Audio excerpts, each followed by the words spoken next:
everybody to another edition of the C3 Friday Free for All, the show for Panther fans by Panther fans. I'm your host, Cody Lashley, coming at you again with the show that we want you to join. That's right. If you would like to be a part of the show, hit the link in the chat room. I have it pinned up there. It's also in the description of the YouTube and Facebook video. You already know what we do. We discuss the latest and greatest in Panther Nation, and I always do it with my boys. First up, Panther Pickle. What's up, brother? How are you guys today? A few things happening here and there on Panther Nation. We know what's going to happen Sunday. Maybe some of us knows. We're going to find out come Sunday. Oh, we know. We know. Everybody knows what's happening this Sunday. You know what I'd like to do? I'd like to catch up with Scott Fitter and David Tepper and Frank Wright. Tell them to shut the hell up. That's what I'd like to do. You know, I'd like you to do just that, Pickle. That sounds pretty damn good. Next up, you know him, you love him. He flies the flag of C3 Nation high and proud everywhere he goes. It's the homie D's Ill Skills. How you doing, brother? I'm doing great, Cody Lack. I got to say that the future may be bleak for the Carolina Panthers, but not for the C3 Panthers podcast. I still got all my buddies in here with me tonight. It's still another beautiful Friday night, fall Friday night for that matter. The weather is great outside. The Panthers football may be sour, but we can still have a good time on the podcast. Let's rock and roll, baby. Let's rock and roll, baby. You know I'm happy to have you. Next up, my brother from another mother. It's C3 Anthony. Anthony, what's up, dude? What's going on, boys? Nothing much, man. I hope y'all are having a good Friday. Make sure to hit the like, subscribe button for this great Panthers content you get every single Friday and Tuesday, man. Not much to say about this team. We'll see what happens this weekend. I'm not feeling good about it, but hopefully changes will be made soon. Hopefully, man. I know you told me about something that might happen soon, and we'll definitely talk about it on the show because it's y'all's show, man. Anyone who wants to be a part, hit the link and join via Streamyard. Next up, the man of many Panther jerseys is my boy JJ. JJ, what's up, dude? Yes, sir. 15 and counting, but we got 5 Panther fans up here, and we hope it keeps counting. Hopefully, y'all join. Hopefully, y'all join us on Mondays and Thursdays on Twitter Spaces. With Panther Pickle and D's, I show up all the time. Same with Anthony and even Cody. Shout out to 704 Charlotte Bound. They had me on their podcast earlier, and Cody. So that was my first time up there. Real big shout out to Twan and whoever else is over there. May not have met them all, but I enjoyed myself just like I'm going to enjoy myself here. So hopefully everyone is ready for this ass whooping Sunday, but as long as we have a good weekend and talk good-ass football, we're good. Hey, man, you already know what it is. Win, lose, or draw, the boys congregate on a Friday to have a free-for-all. Next up, it's the homie, Jake the Snake FU, back on the free-for-all. Jay, what's up, brother? Not much, man. Just getting over being sick all week, bro. Oh, man. But at least you're getting better, man. Sorry you've been sick. Appreciate it. Well, with that said, gentlemen, hit the like, hit the subscribe, hit the notification bell. Let's jump right in to the show today. Gentlemen, it has broke that apparently there are rumors that the Panthers might be looking to move our very own Jeremy Chinn by the trade deadline. Reportedly, the Eagles are in the buyer's market for a brand new safety. And the Panthers sitting at 0-5, almost assuredly 0-6. It looks like the Panthers are wanting to get some draft capital back that they didn't have before. So, gentlemen, I'm going to ask y'all, would you move Jeremy Chinn? And how much are you even expecting to get in return for Jeremy at this point in his career? Gentlemen, it's the free-for-all. Have at it. A conditional 7th round pick. Damn. Exactly. It's exactly what the Giants the gave up Cardinals. for Yeah. Isaiah Simmons. And Isaiah Simmons was in the same draft class, except for he was a first-round pick and Jeremy was a second-round pick. I'm not trading Yeah. for that pickle. I'll say. I was think gonna it's say a day 3 pick. That's Yeah. really all I had in Yeah, mind. I mean, I do understand personally, my personal opinion, I would like to at least get a fourth or a fifth at least. But, you know, if Yeah. you're the Eagles and you compare Isaiah Simmons to Jeremy Chinn, I mean, you know, But you know what's going to happen though, right? You're going to trade up to the Eagles and going to be a Pro Bowler, bro. You're You already right. know what's going to happen. You're absolutely. I fuck tell outta you, I here. tell you what my biggest fear is. To be honest with you, my biggest fear is we'll trade Jeremy Chinn for the Eagles, not for a pick, but for a player. A Tennessee player by the name of, I don't even want to say his name. He's a guy who's injured all the time. Derek Barnett. All right, Yes, the DM. that's what I really fear. Because I really Alright. fear Fitter is going to think, oh, he can play linebacker, and he can't even stay healthy enough. Period. All right. So, Hey, real quick, let me give this a try. We got Broussard up in the building. Hey, how you doing, man? Hello. You there, Broussard? hello. Yeah, don't trust it, bro. All right. Anthony, what you think, man? Pickle says the 7th. I understand the Isaiah Simmons comparison. A lot of people have compared those two players. I mean, what are you feeling, man? Is a 7th round pick too little, or would you rather not trade him for such measly? I mean, really, that's chump change of draft capital. To be honest with you, it's really hard to gauge. I think Jeremy Chinn has a lot more better film on his resume than Isaiah Simmons did. Like, Isaiah Simmons just really, the Cardinals didn't really get a feel of where he should have played his rookie season. And then he kind of fell off after that. Like, at least Chinn has some solid film. I honestly think the best case scenario for us would be getting a 5th rounder. But here's what I'm going to say from that, right? It really depends on what we do with this pick in the future. Because I don't know. I just feel like Jeremy Chinn isn't worth moving, unless we know that we have a competent scout department that can find someone in the 5th round that can produce for us, or 6th round. Which we Me don't. personally, I don't think we should look over 5th or 6th round picks.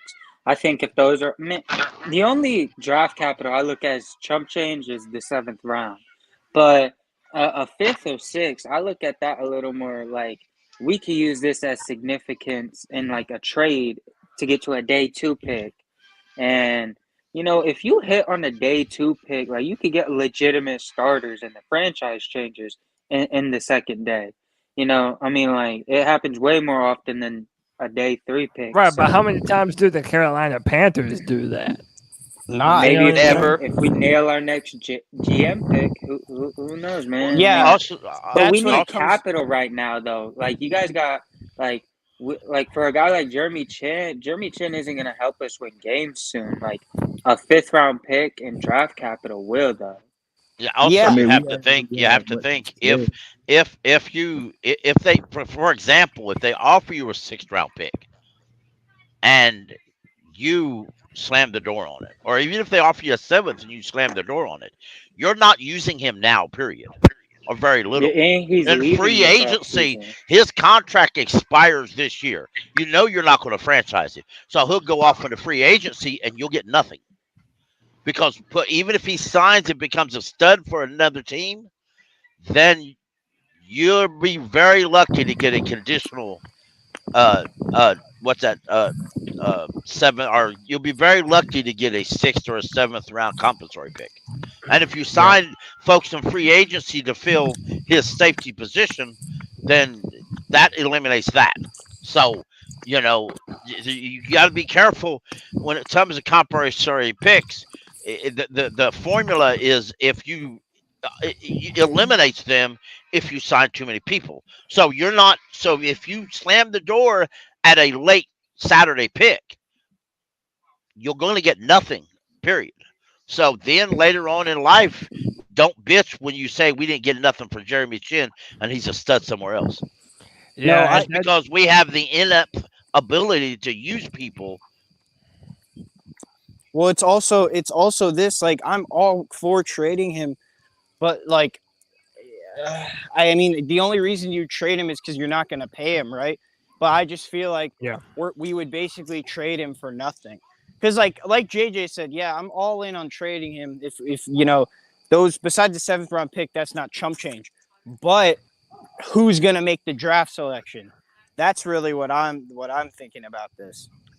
Because I just don't trust Scott Fitter to draft someone competent that can be a serious contributor to our team. Well, ideally, Scott Fitter should be out the door in 2 weeks. So, hey, let me try this one more time. My man Broussard, are you in here, bro? Yo, y'all can hear me? I can hear you loud and clear, brother. How you doing, man? What's up? My first time joining the show, man. Appreciate you, bro. Hey. Yeah, I watch all the time, but man, really, it's a damned if we do, damned if we don't situation, because if we do trade them, we're not really going to get anything in the 5th or 6th round. You know what I'm saying? We haven't really had late round success in a long time. So, and then again, like you say, he's a free agent after this year, so it's either trade him and get little to nothing, or just let him walk. I mean, he doesn't really fit this scheme anyway, which is stupid by this all-star coaching staff, because we've all seen how valuable he is. Yeah. So, I mean, all you have to do is look at the snap count. Damn. But they're really not even playing him like that, and that's one of the reasons why we've been so frustrated. He's been a fan favorite for such a long time. Yet there's still honest debates amongst Panther fandom as to what position the man plays. Is he best suited as a linebacker? Is he? Hey, he plays in the box. Just Homie said They got the Eagles got four 5th round picks. Surely they can squeeze one of them. Yeah. They got a Minnesota pick, a Tampa Bay pick, and 2 of their really own. Want them. But I hear what Anthony says too. I mean, I don't trust Federer right now to make a 1st round pick, let alone a 5th round pick. Well, yeah, I don't either, and I don't really think he's going to be here. But at the same time, if we're talking trading him, in reality, unless it happens in the next day or two, from what we're understanding of it, and what a lot of us are projecting and thinking, Federer won't make that trade anyway. It will be Dan Morgan. But at the same time, we don't know who's going to be the GM come April of next year. So right now, you pretty much have to decide what are they offering him? What are they offering for him? Not necessarily what you want.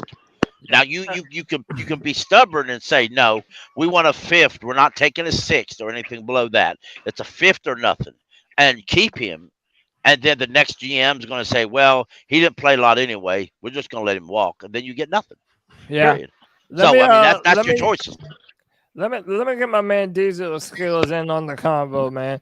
Don, how you feeling, man? What do you think about potentially trading Jeremy Chinn? And I think, what do you even think the Panthers would get for him? And do you even think it's a good idea at all? I think the panel's dead on target with this one. Is danged if you do and danged if you don't. But Jeremy Chinn, I felt that was a situation with him, whether or not he had a good year this season, right? If he had a great year, I didn't feel like the Panthers would re-sign him anyway, and we still wouldn't get anything for him. The fact of the matter is he's still 5th on the team in tackles. He's up there in tackles for us this season. He's got a sack and a pass breakup as well, with only playing 30% of the snaps. So he's got great production on the time that he is in the game. But the fact of the matter is, I didn't feel like we were going to ever re-sign Chinn anyway. It's just kind of sad to let the man go and only get like a 5th or 6th round pick. And that's the reality of the situation, because I don't think Chinn's agent is going to give the Panthers a hometown discount to re-sign that player. And I think that's what this really all comes down to, Cody. Yeah. I mean, there's the saying, better to move on too early than to hold on to someone too late. And I kind of feel like that might be the situation that we're in right here. It's the Bill Belichick. It's the Bill Belichick motto. He lets good of players a little earlier, so he doesn't have to, get nothing out of them in the future. So I think it's a smart. I think we should probably move on from him for sure. Let me throw a couple names out. Now, I was chatting with the Eagle fan on Twitter a few minutes ago before the show started, and he mentioned they could swap him for Boston Scott, the running back, or there's a Albert. Get the fuck out of here. There's a tight end that used to play way. for Denver. I blame JJ. Well, I understand. I understand your reluctance. I do, but at the same time, again, I'll say it again. Running back. I told him I told the guy we didn't need a running back. He just knows the national media thinks we need a running back because Sanders sucks and he's hurt now. So hypothetically, they think this week. Yeah, they think we need a running back. We don't really need a running back. But anyway, by the way, when I said that, I wasn't talking like directly at you when I said get I the fuck understand out that. of here. Yeah, I do that. I do that. And again, it goes back. There's a tight. I'll forget him. I can't even say his damn name. So, but there is a process that instead of a pick, we could trade a player. Now I know everybody thinks, we can get a starter. Well, I don't think that. But yeah, and that's probably the reason why I don't want to do it, Pickle. Like exactly, if we're not going to add a meaningful talent to the football team, it's almost kind of worth it. Like they're just going to be another rotational player at best. And yeah, man, and it sucks, dude. Jeremy Chinn's a great guy. He's been a great leader for the Panthers, but I don't know, man. After that first year, we were all very excited about him. We had high hopes. This is a process of switching head coaches. When one don't work, you switch off to somebody else, and the other team decides who they want to keep and who they don't, who they're interested in, and who fits their system. I mean, right now, Jeremy, for intense purposes, they ask Frank the other day about him, point blank, and he said he fits a few systems, or him or Rivera one, and they commented, well, he does fit our linebacker or our dime. So why is he not playing linebacker? No, he not. Excuse me, I misspoke. He said he fits his dime package. He's more than just a dime package guy. He's a dime. That's all he fits. To them, that's all he is a dime. Is a dime. What you call it, linebacker, corner, whatever. That's all he is. He's no more than that. He's the extra safety they put in the box. That's it. He's not a linebacker. He's not a start. Right now, both our current safeties are out. And last week, our free safety was out. Jeremy Chinn has experience at both safety spots. They're not even giving him a backup job there. He's not a safety into their eyes. He is a positionalist, questionable linebacker / I agree with him not being a safety guy, but you put him in the box, you let him wreak havoc. That's what he does. I understand that. I agree. I do agree. Not defending against the run, like if you need to be able to defend against the run, it just seems to me like Jeremy Chinn would be a more important part of your defense. And by the way, let's also remember we were excited to see what Jerry Jeudy and this 3-4 defense would look like for Jeremy Chinn, and how it might change his play style, and if it would be more important to a 3-4 Panthers than a 4-3 Panthers, and how Rivera would use him, and it just hadn't really worked out like that so far. Hey, let me welcome my man Chuck to the Friday Free for All. Chuck, how you doing, man? Good. I agree, Sideshow. I do. But how you doing, Chuck? I'm good. How you guys doing? All right. Doing good, man. Doing good. And what do you think about the potential of the Carolina Panthers trading Jeremy Chinn? Are you in favor of that?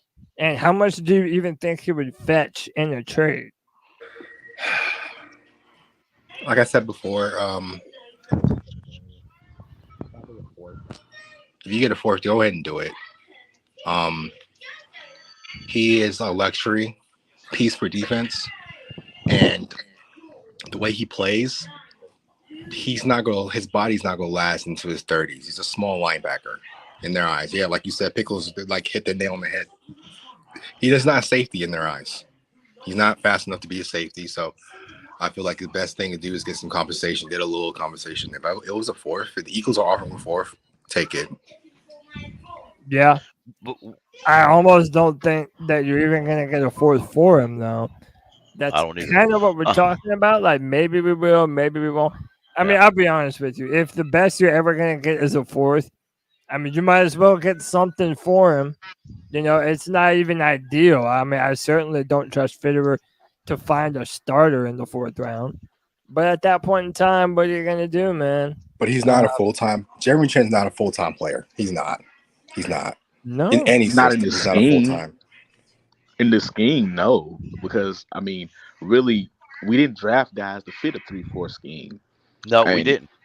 And we have a coaching staff that realizes, like, hey, we're going to make our players adjust to our scheme instead of running a scheme that fits the players best, which is what Wilkes did last year, which is why he went 6-6.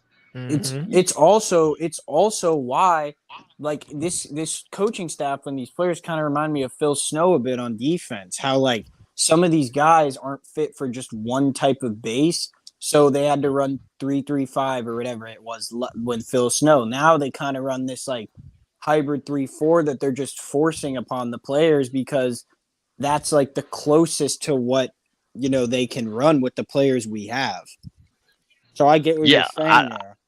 I agree in a lot of ways because, you know, someone has said, well, Brad said that we hadn't stopped the run for years. And he's right, we haven't.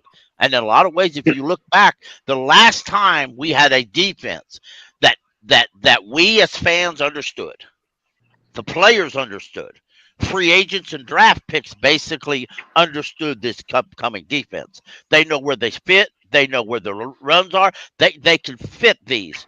We had Luke Kuechly as a linebacker. Yeah. That's when the last time we actually we could stop the run effectively, at least. And you know, once, I hate to keep going back to it, but once he left and Matt Rule and Phil Snow come in and did all their finagling with picks and linebackers and all that, we ain't been shit since in stopping the run or even rushing the damn passer, for that matter goes. We don't even and then reality, what we need to do is go back and draft a linebacker, a very good linebacker that's young and full of energy, like we've done for years. And until this team goes back and does that and goes, you know, it's the rest of it's useless. You can get your edge rushers all you want. You can get your defensive linemen until you have an intelligent linebacker that can lead these boys into battle. Rest of it don't mean shit. Yeah. Excuse my language, but I see it that way. Hey, can I agree with Pickle. Hold that thought 1 second. Let me give my intro to my man. He just did a great interview with our very own White Chocolate Espresso last night over on the 704 Charlotte Bound Show. Everybody, please welcome the big homie Twan Don. Twan, what's up, brother? Oh yeah. What's going on, y'all, man? Friday free for all. I'm in the building. Yes, sir. Yeah. Hey, Diesel Skills is looking swole as shit over there, bro. You in the weight room, bro? Yeah, he does, man. It's all that air drumming he does, man. He been listening to Rage Against the Machine and getting the workout out of him, bro. Okay. Yeah. Twan, let me get you to jump in on this, bro. It's being rumored that the Eagles are going to inquire about Jeremy Chinn. Would you trade Jeremy Chinn? And how much do you even think the Panthers would get for Jeremy Chinn in this theoretical trade? Yeah. My thing is if Miami wants to try to give us some bullshit, then, I mean, we better off just letting him stay with us and trying to develop him more. I'm willing to trade Chinn because I feel like his skills is falling off. A lot of people said that we don't use him right. Mm-hmm. But, you know, at the same time, I see him getting cooked a lot. But, I mean, we took Jeremy in the third round, or did we take him in the fourth round? Second round. Second. Okay. So we can't take anything less. Wasn't he the last pick of the second round? We actually traded. We traded back into the second to get him. So we can't take nothing less than a 4th round for him. Nothing less. You take what they You ain't offer. getting nothing. Are you keeping nothing more than? I mean, that's just how it is. I mean, Isaiah Simmons. Yeah, you remember Isaiah Simmons drafted in the same draft class, only the 1st round. You know what the Giants gave up for him, don't you? Yeah, just a 7th round pick. A conditional 7th round pick. But let me ask you this. I think they swapped. I think they swapped. Let me ask this to y'all though, and I'll let y'all just jump in on it. So against the Dolphins, we're going to be without Von Bell and Xavier Woods. So those are our 2 starters right now. Does that mean you're going to trade away Jeremy Chinn at this point in time? Or are you waiting until after Miami? Like, Cody, I really don't even understand, bro. More likely, I just don't want. Week if we did get traded, I think it'd be bye week. Like, and besides, let me let Bashar finish, and then I'll let you get off pick. Go ahead. Yeah, Bashar. I think any move we make would be during the bye week. But I'm with y'all. Like, I just don't see the value in trading them. I mean, we're not going to get anything. We're not going to get anything worth a 2nd round pick. I mean, he has been disruptive. He's forced fumbles. He just sucks in coverage, which is why he needs to be in the box. Like, he can get sacks. He can set the edge. He's good in run support. You know what Chinn is? I mean, I'm against trading guys unless we have a solution or somebody that's gonna come. You know what I'm saying? Right. I'm against trading guys unless we got somebody that's a solution. You know what I'm saying? Like, it's got to be something that we really want. What are we gonna do? Play Jamie Robinson? Yeah. Well, there's a guy. There's a guy on the practice squad, Matthew McFarley. He's started in the NFL before. I don't even know what teams he's played on, but he's 31 years old. He's played before, I expect him to play to get the other start. All those names just mean nothing to me. You know, I totally agree. But at the same time, Sam Franklin got to start last week instead of Jeremy Chinn at free safety. Let's stop thinking that Jeremy Chinn has a higher value to the coaches than he does to the fans. Oh, undeniably. The fans have him up this high. The coaches have him down about here, and the GM's right here. Hey man, let me welcome a special guest, man. We got my man JD from the 4-Man Rush. JD, what's up, brother? How you living, man? Yo, what's good, people? What's good? What up, JD? How you feeling, bro? How you feeling? All things considered, bro. You know what I'm saying? I'm doing all right. You know what I'm saying? Good to hear, man. Good to hear. Hey, jumping on this convo, man. Is it even worth it to trade Jeremy Chinn at this juncture? And how much do you even think the Panthers would get in return for him? It's a good question. I'll approach it from 3 main angles. One, it's not worth it because our GM can't draft. True. So whatever we get, it's not going to be like, we're it's a 1st round pick we get back. No, sir. It's going to be like a 5th or a 6th at most. Because you got to look at it this way. One, Chinn has never had a solid position in the NFL. Like, of course, guys who have played free safety, you know, you're saying when Minkah Fitzpatrick got traded, he's a nickel free safety. He's been that ever since he got into the league. Chinn is bouncing around from outside linebacker, jack, middle. And it's just not. He cut out. It's just, no, he's back. Hey, JD, your audio cutting out on you, man. Man, it's Cody, let me say this real quick. He was looking like a rookie defensive player of the year at one point. Yeah, JD, come out and come back in, and that should fix it.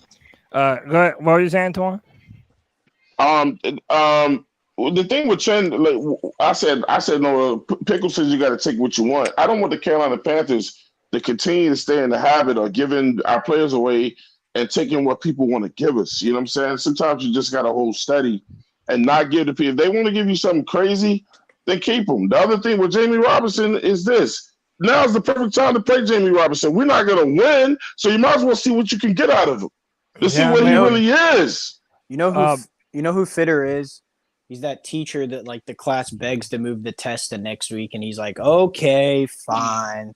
That's pretty much who he is. Like he doesn't give a. Yeah. He's too much of a. He doesn't have any balls. And listen, this is the last thing I'm gonna say about Jeremy Chinn. Okay, if we do trade him, I'd rather, if we want to start selling players, I'd rather sell players when he's not around because I don't want him negotiating our trades. I really don't. There's only like a couple players on this team that really, really have true value that can actually impact the team in the future. So Jeremy Chinn, you're damned if you do, damned if you don't, pretty much. I mean, yeah. Let me introduce someone, and then I want to go to my man D's.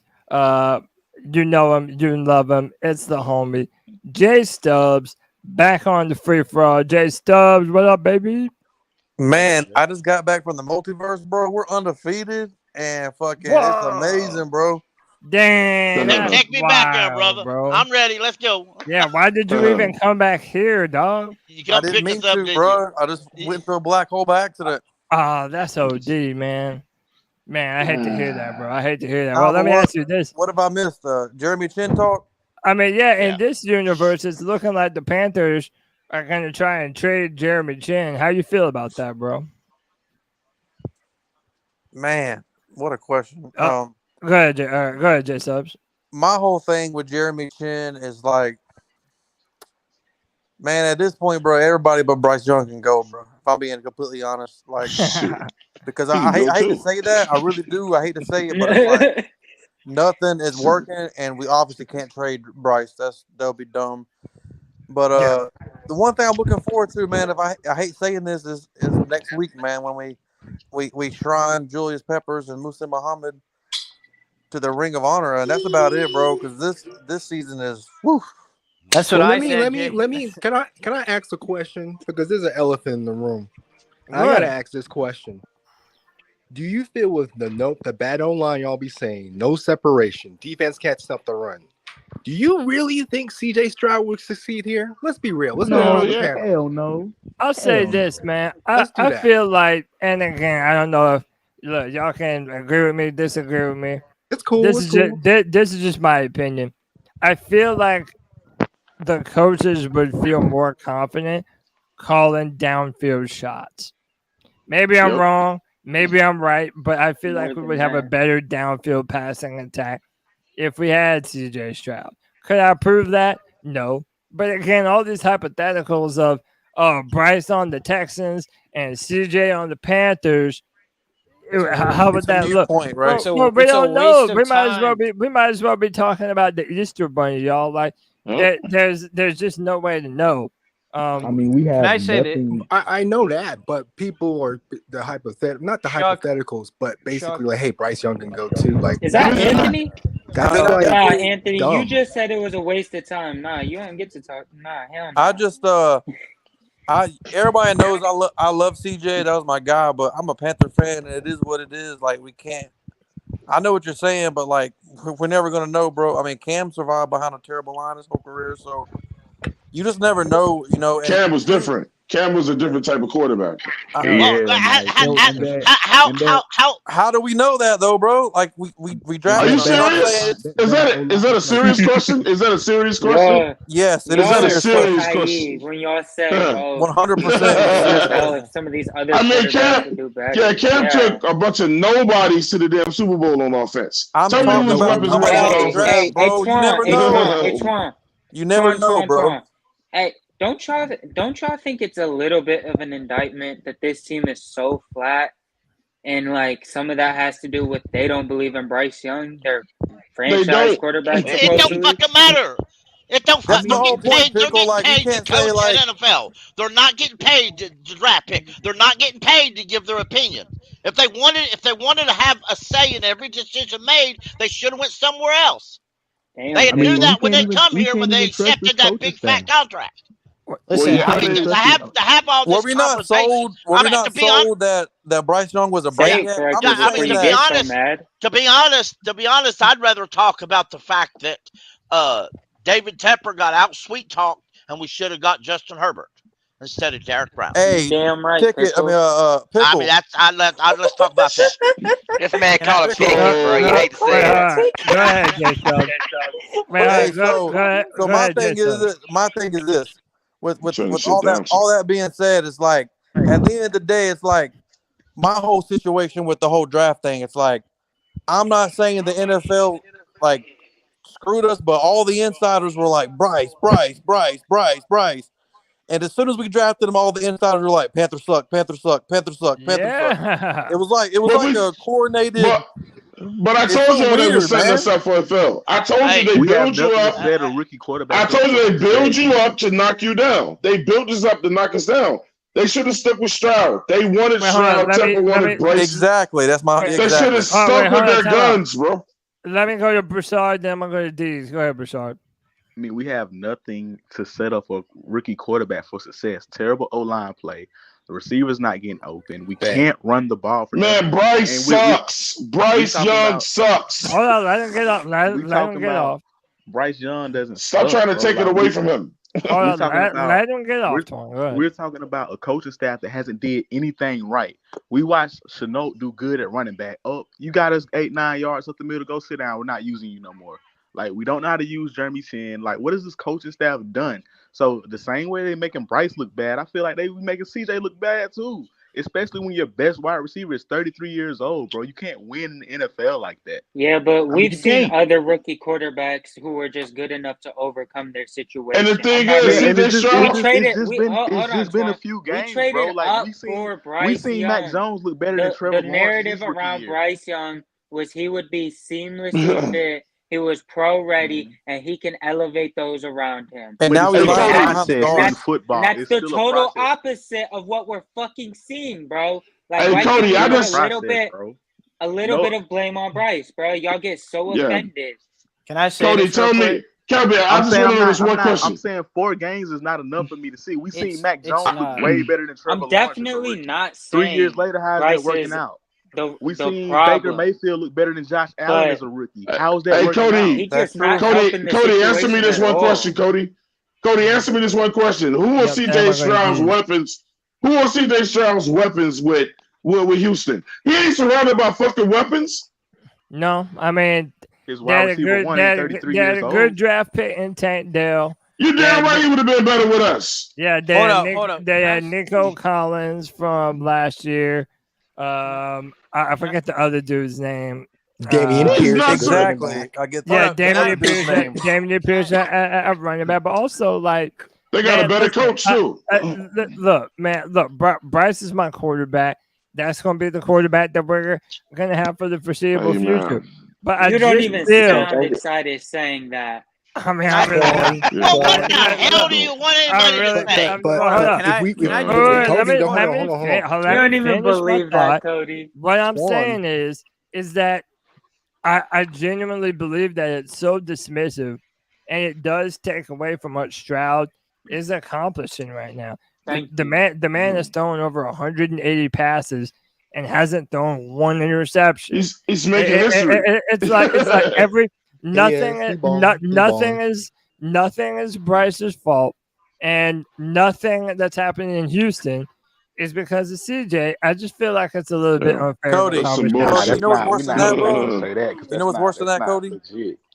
The odds are that we're gonna hand the Bears fucking Caleb. Was that his name? Caleb Williams, bro? Caleb Williams or Drake May. We're gonna hand them they decide to draft. Oh we're gonna hand them Marvin Y'all Harrison say that. Jr. Can I say that was stupid on Twitter to give up our 2024 first round pick. Wait, hold on, everybody. Hold on. Hold on. I'm gonna go to Anthony after this. I've been telling my man D's that he could get in. Get in, D's.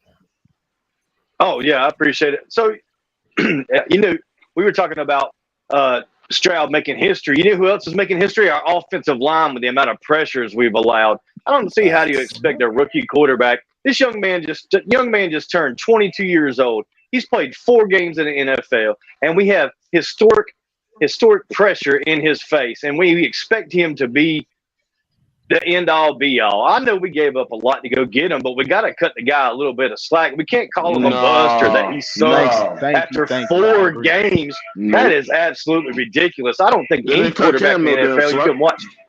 Yeah, well, no, he's definitely not. We're not talking about anyone calling him a bust is outrageous. Yeah, we're not But calling I no bluff. agree. We're saying we're it's frustrated. fair to just call it how we see it and say, you know what, he's got That's fair. problems. You know what? C.J. Stroud has one offensive coordinator. When they drafted C.J. Stroud, before they drafted him, they knew what exactly offense they were going to run. They brought him in, and they did it. Okay, that's just how it is. You've got one offensive coordinator. He calls the plays. He tells the players what they need to do. That's his job. That's what he does. Carolina Panthers have got 3 offensive coordinators. Not counting Caldwell sitting over in the corner. Hey, They got a passing game coordinator, an Mhm. offensive coordinator, and a head coach who refuses to admit that he's not the offensive coordinator. Hey, Pickle. Well, I mean, we're going to talk about the shitty ass coaches next. We're going to talk about a whole lot of Go things. ahead, go ahead, One thing we're going to talk about is how shitty ass we shouldn't. We give too much support for these damn fucking players who don't deserve it. Jeremy Chinn's been on this damn thing for 3 fucking years, and he ain't done enough to deserve a starting spot. So fuck his ass. Brian Burns don't do enough on the field to deserve any money. So fuck his ass. Deep breath, my boy. Hey, you out of pocket, bro. You out of fucking pocket with that Brian Burns shit. You're the You out of pocket with that shit. Go back to the locker room. You're fired. Come on. Cody. Go back to the locker room.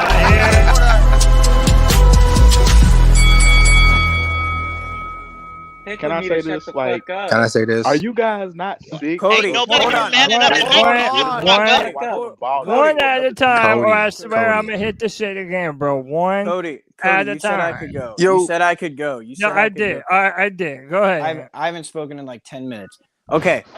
This is all I'm gonna say on this whole CJ Stroud shit. All right. Listen, he could be better. He could have been better here. Just like you can do that for any quarterback. But here's the thing.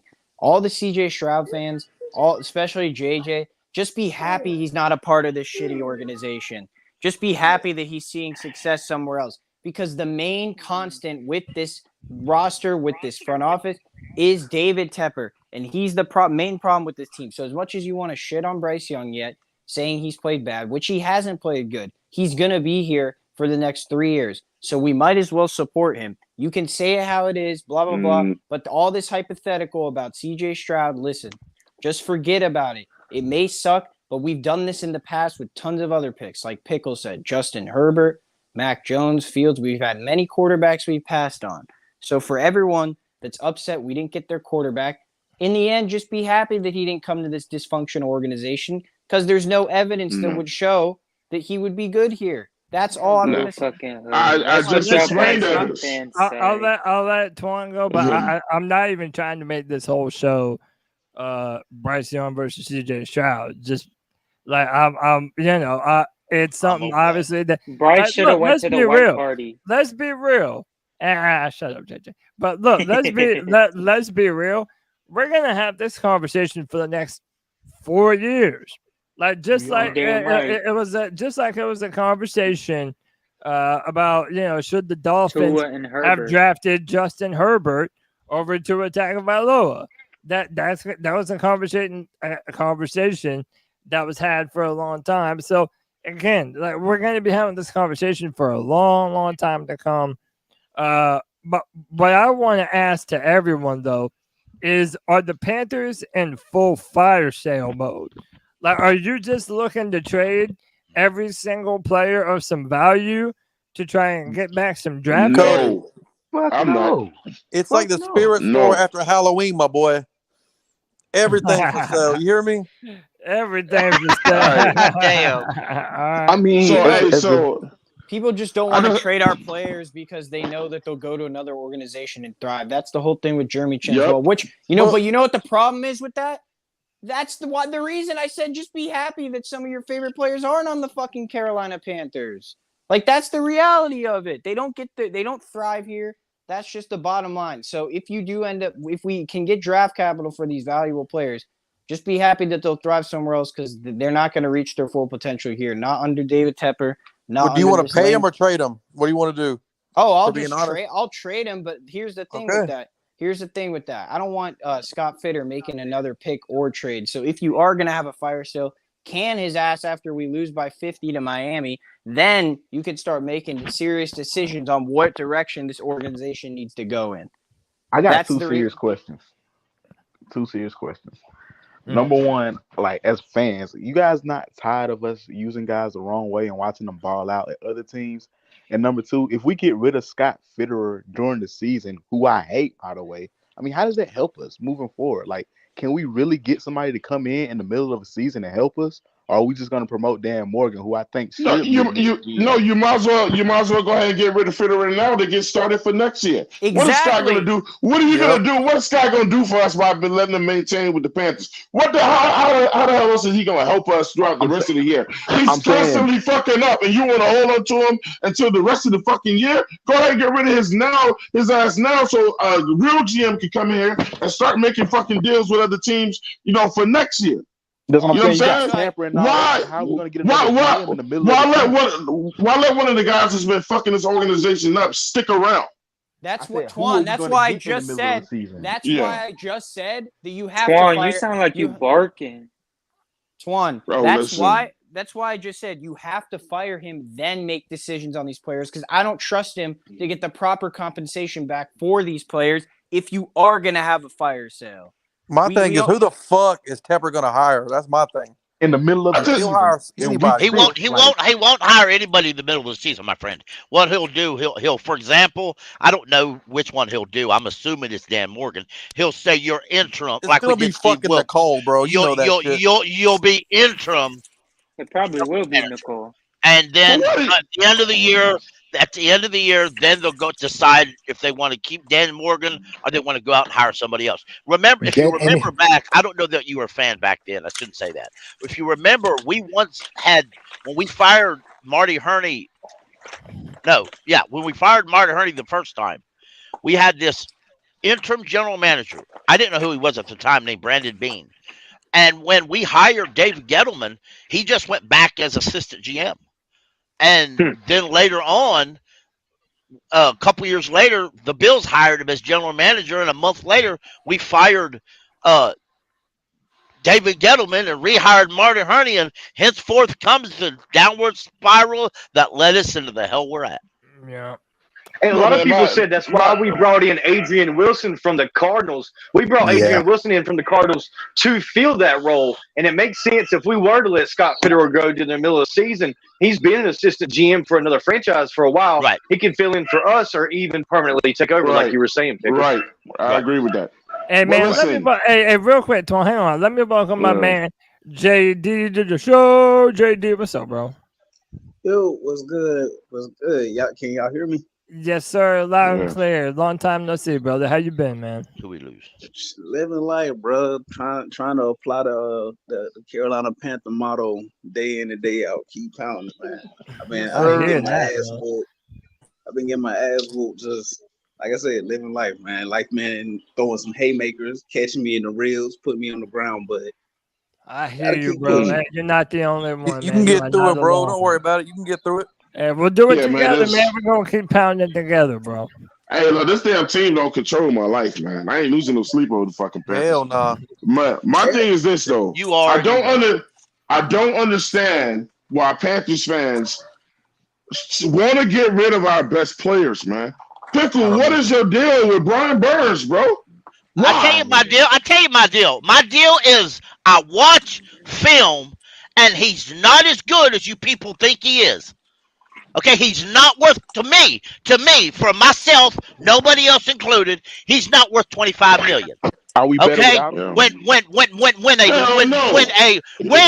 When a third string left tackle that plays for the Seattle Seahawks blocks him completely out of the play on multiple times, when a tight end number 84 that's currently a fourth string tight end that plays for the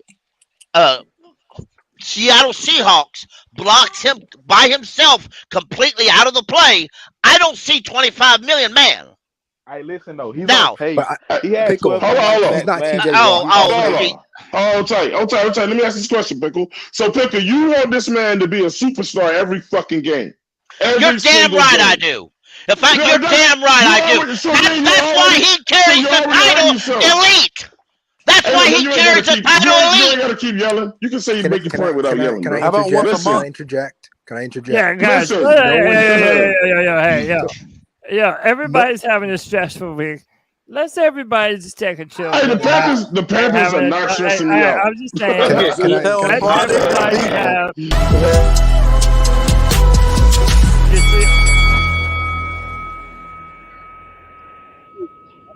So what I'm saying is, let's just have a cool, calm, relaxed adult conversation. Can I say something? That's all I'm saying, man. Okay, Pickle.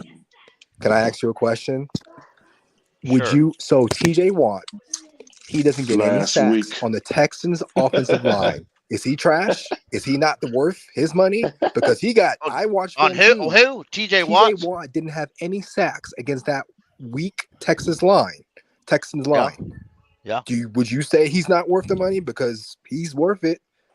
I don't know the whole situation. Was he hurt? Is he healthy?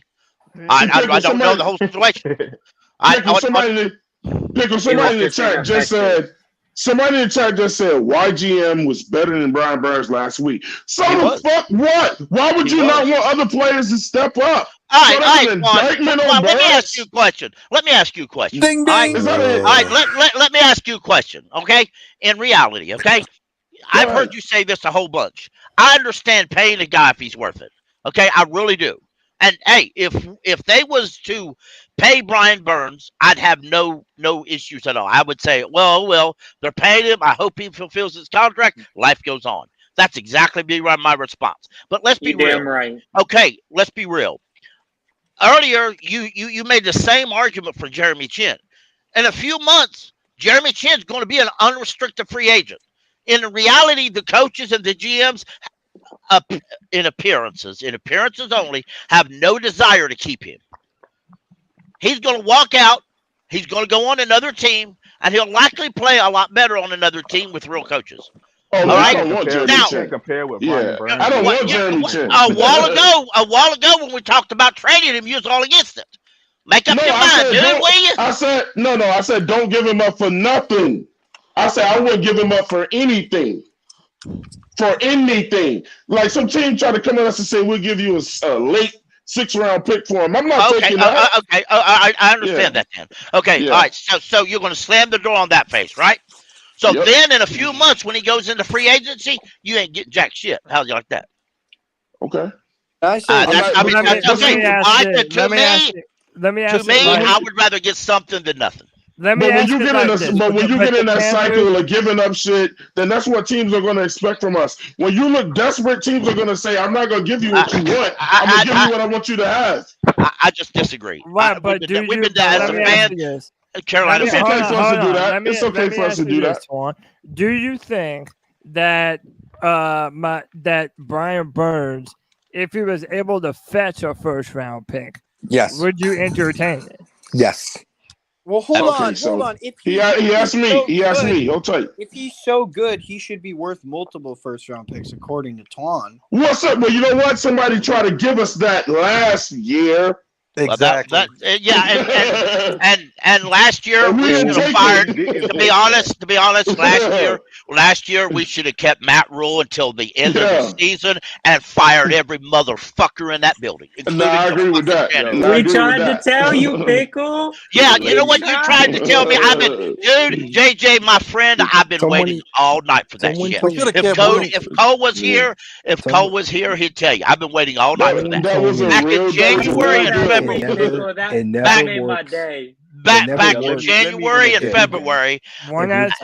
Back in January and February, it was hit by everybody who's ever been on Friday Free for All about how much we needed to trade everything and everybody to get a 1st-round pick. It didn't matter who it was. It didn't no matter what it was. It didn't no matter how it was. You traded everything you could possibly trade to move up to get that 1st-round pick. You wanted Stroud and Anthony wanted Young. Now, guess what, my friend? You guys got your fucking wish. Merry fucking Christmas. We lost a wide receiver, we lost a running back, and we lost a 1st-round pick. And by God Almighty, you got what you fucking wanted, and you still bitching. You're like a woman in heat. You do everything, you still bitch. Calm down, Pick. Calm down. I'm fine. Pickle, you're going to... Hold on, let me say this. Anthony got what he wants. let me say this real quick. So you almost got what you wanted in, right? So Almost. I think that the main thing with like the question about why do we want to trade players is because it's pretty obvious. There's really no real direction with this organization. It's like every year David Tepper wants to shove winning down their throat, and we've not had a season where we can, let go of big contracts, do this, trade players, recoup assets, and start somewhere. I get it. People don't want to trade their favorite players because they have an emotional connection to that player. Well, guess what? I've already been through that before. And sometimes you just have to do it because we're living in La La Land. There's no yellow brick road. We're just sitting around in a forest with nowhere to go. No map, no That's direction. what the Jags did. The Jags traded all their good players after an AFC Championship appearance, and they rebuild. And they tanked the right way. But David and got Tepper, Trevor Lawrence. No, you better win, or your ass is fired the next day. But at the does same Burns time, even want to be here? If we're being honest, does he want to be here next year? You know what, Jay? Hold up, Jay. I'm so happy that you asked that question because if I'm Brian Burns, or how about this? Not even Brian Burns. If you've been on this team for 3 or more years, I don't understand how you wouldn't want to do never even somewhere sniffed else. the playoffs. Bryce Young don't even want to be here. Whatever. I'm just saying, being real. If you were on this team, and then you get to see your friends like DJ Moore balling out in Chicago, on pace for his best year ever. You see Christian McCaffrey making the case for a running back to win the MVP.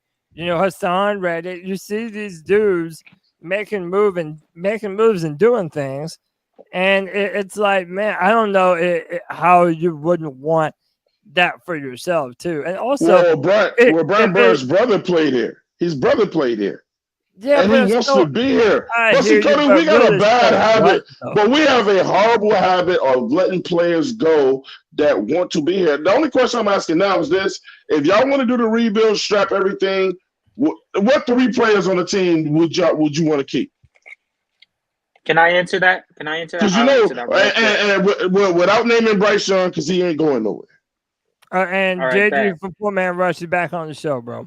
Derek Brown. I would say Brian Burns, Derek Brown, and J.C. Horn. So if they don't pay, so they fucked around with Burns' money. A lot of these guys want to get paid. So do you think there's an incentive for Derek Brown to want to stay here now when they just seen what they did to Burns? Burns. To me, I might agree with Pickle on one day when Pickle says he's not worth the money he wants. But the dude did his job here. To me, he was more than satisfactory. The dude, he went to the Pro Bowl twice. A lot of people don't put a lot of shit into that or whatever, but I do. And at the end of the day, Derek Brown said, look, y'all didn't pay him. So, look, man, he might be all in his agent. Look, man, get me the fuck out of here when my time is up. I just don't because players ain't gonna want to come here if they know David Tepper or Fitter or people like Fitter's gonna fuck with their money. These motherfuckers don't play for free. Exactly. So you're proving the point as to why Brian Burns should want to get the fuck out of here, even if. I mean, so we're gonna get mad at him because he wants to be here. No, wanting to be here. Let him be happy. Let him be free. Be free, Brian Burns. Get away from this Travis. I just want to grab Phil, bro. That's all I want. Hey man, real quick, I want to take this opportunity to let everyone watching know that the C3 Panthers podcast is sponsored by PrizePicks.com. Man, listen, y'all, we love PrizePicks. We've been winning money with PrizePicks, playing daily fantasy sports. Want to let everybody know that all first-time users that deposit and use our C3 promo code receive a 100% instant deposit match up to $100. If you deposit 100, PrizePicks will give you 100. If you deposit 50, PrizePicks will give you 50. Man, y'all know we love us some PrizePicks, and I just wanted to. I'm not even going to take too much time with it today, man. I wanted to show y'all my fantasy projections for this week. I got Bryce Put all your money on Miami. If you doing PrizePicks, you put all your money on Miami. I got Miami is a 13.5 favorite right now. Right. since Hold on, let Cody go. Since They're Miami, beat the shit out of us. dude, everybody expects them to put up multiple touchdowns. I figure we're going to be passing the ball a lot. So I have more than 22.5 pass completions for Bryce Young. They have a deal right now with Tua Tagovailoa at 249.5 passing yards. You know I hit more on that one too. And then look, the Carolina Panthers are going to be without Xavier Woods, and we're going to be without Von Bell. So, man, you know I'm picking my man Tyreek Hill to go for more than 86.5 yards, man. No JC Horn, no Shaq. Easy. Yeah, man. Like say it all. So don't just say the safety. Say it all. Everything we're missing on defense. Speaking, Cody, it's funny. It's funny that you said the Dolphins and you said Tua. This reminds me. I was telling somebody. This reminds me of the first year of Tua. People were saying he sucks. He doesn't have any. He's limited. And then when he got some weapons and got some help, he's one of the best quarterbacks in the league. So this is kind of reminiscing. Very reminiscent. No, I hear you. Let me also just say some of these numbers real quick. They got these are just some of the numbers. If y'all want to jump in on this, man, use promo code C3 when you sign up. Adam Thielen. I don't know why they keep Xing out of this, man. They got Adam Thielen at I believe it was 67.5. Every time I search it, it ends up going away. But they got some action on Adam Thielen, 57.5 receiving yards. Brian Burns at 0.25 sacks. They got some numbers for Bryce. Hey, bro, there's a lot of action to be able to get on, man. So he just got to assist on a sack. He ain't got to actually sack somebody by himself. He needs at least a half sack. Pretty much. So he got to assist somebody with a sack. Yep. So, man, use promo code C3 when you sign up for PrizePicks.com. Like I already mentioned, all first-time users that deposit and use our C3 promo code receive a 100% instant deposit match. Up to 100 if you deposit 100. PrizePicks will give you 100 if you deposit 50. PrizePicks will give you 50. Bro, I almost don't even want to talk about the matchup going down this week, man. It's like, is anyone predicting the Panthers to hit the upset, bro? Yes, sir. Right here, baby. Crickets. You already know. Crickets. You think? Okay, better question. You think it's going to be in between 14 points? You think they go to beat the spread? I'm not debating any of y'all that's saying some dumb shit like that, man. Y'all want some attention. Y'all want some attention. Y'all want some attention if you think we're gonna beat Miami. Who was saying? JD was trying to say something. Yeah, let me get JD from Hawaii, man. Go off. Yeah, man. I just as far as predicting a dub this Sunday, going into this season, like I was obviously expecting a better record than 0-5 up to this point, but having watched the previous 5 games at this point, I'm genuinely just trying to watch. I'm watching football for the sake of watching football. Like, hey, football season, I enjoy the sport. Let me watch. Like, regardless of what the fuck the team do. In part because they decided to start this kind of like overlapping in some stuff that I wanted to say a few weeks back. Mm-hmm. But the best thing that they could have did for the team, or like for fans and for the team, would have been to start Dalton. So when they decided to name Bryce the starter for week 1, I kind of already had it in the back of my head that unless this team was on his shit, it wasn't going to be a prosperous season. So it's funny to me in a way to watch all these fans so heated and so pissed off. To that point, a lot of y'all done turned on Fitter like just 2 years back. You're talking about Fitter the GOAT, Fitter finessing people, and now they done turned on him. Even with the calls for Fitter to never been Can you blame him though?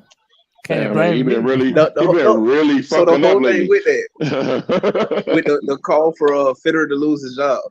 We repeating the same thing, expecting a different result. That's the definition of insanity. If Fitter is to get fired, Fitterer needs to get axed right along with Wright. But it can't happen this season. It can't happen after this season is over. It has to be another 2-3 years.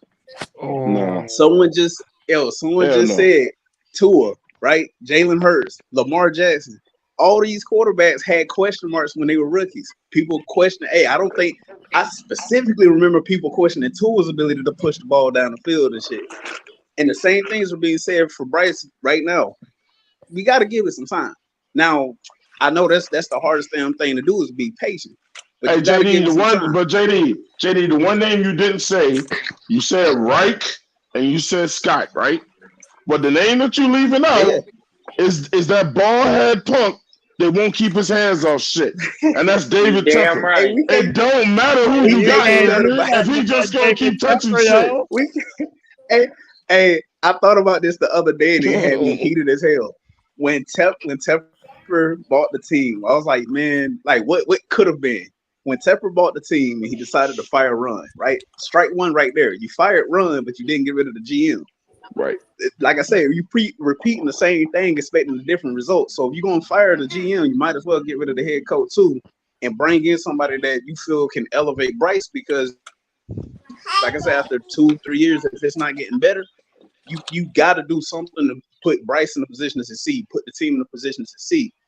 Tepper fucked up when he fired Run and didn't get rid of, who was it, Hurney at the time? So that you had that whole cacophony of bullshit going on. Well, why are we only saying putting Bryce in a position to succeed?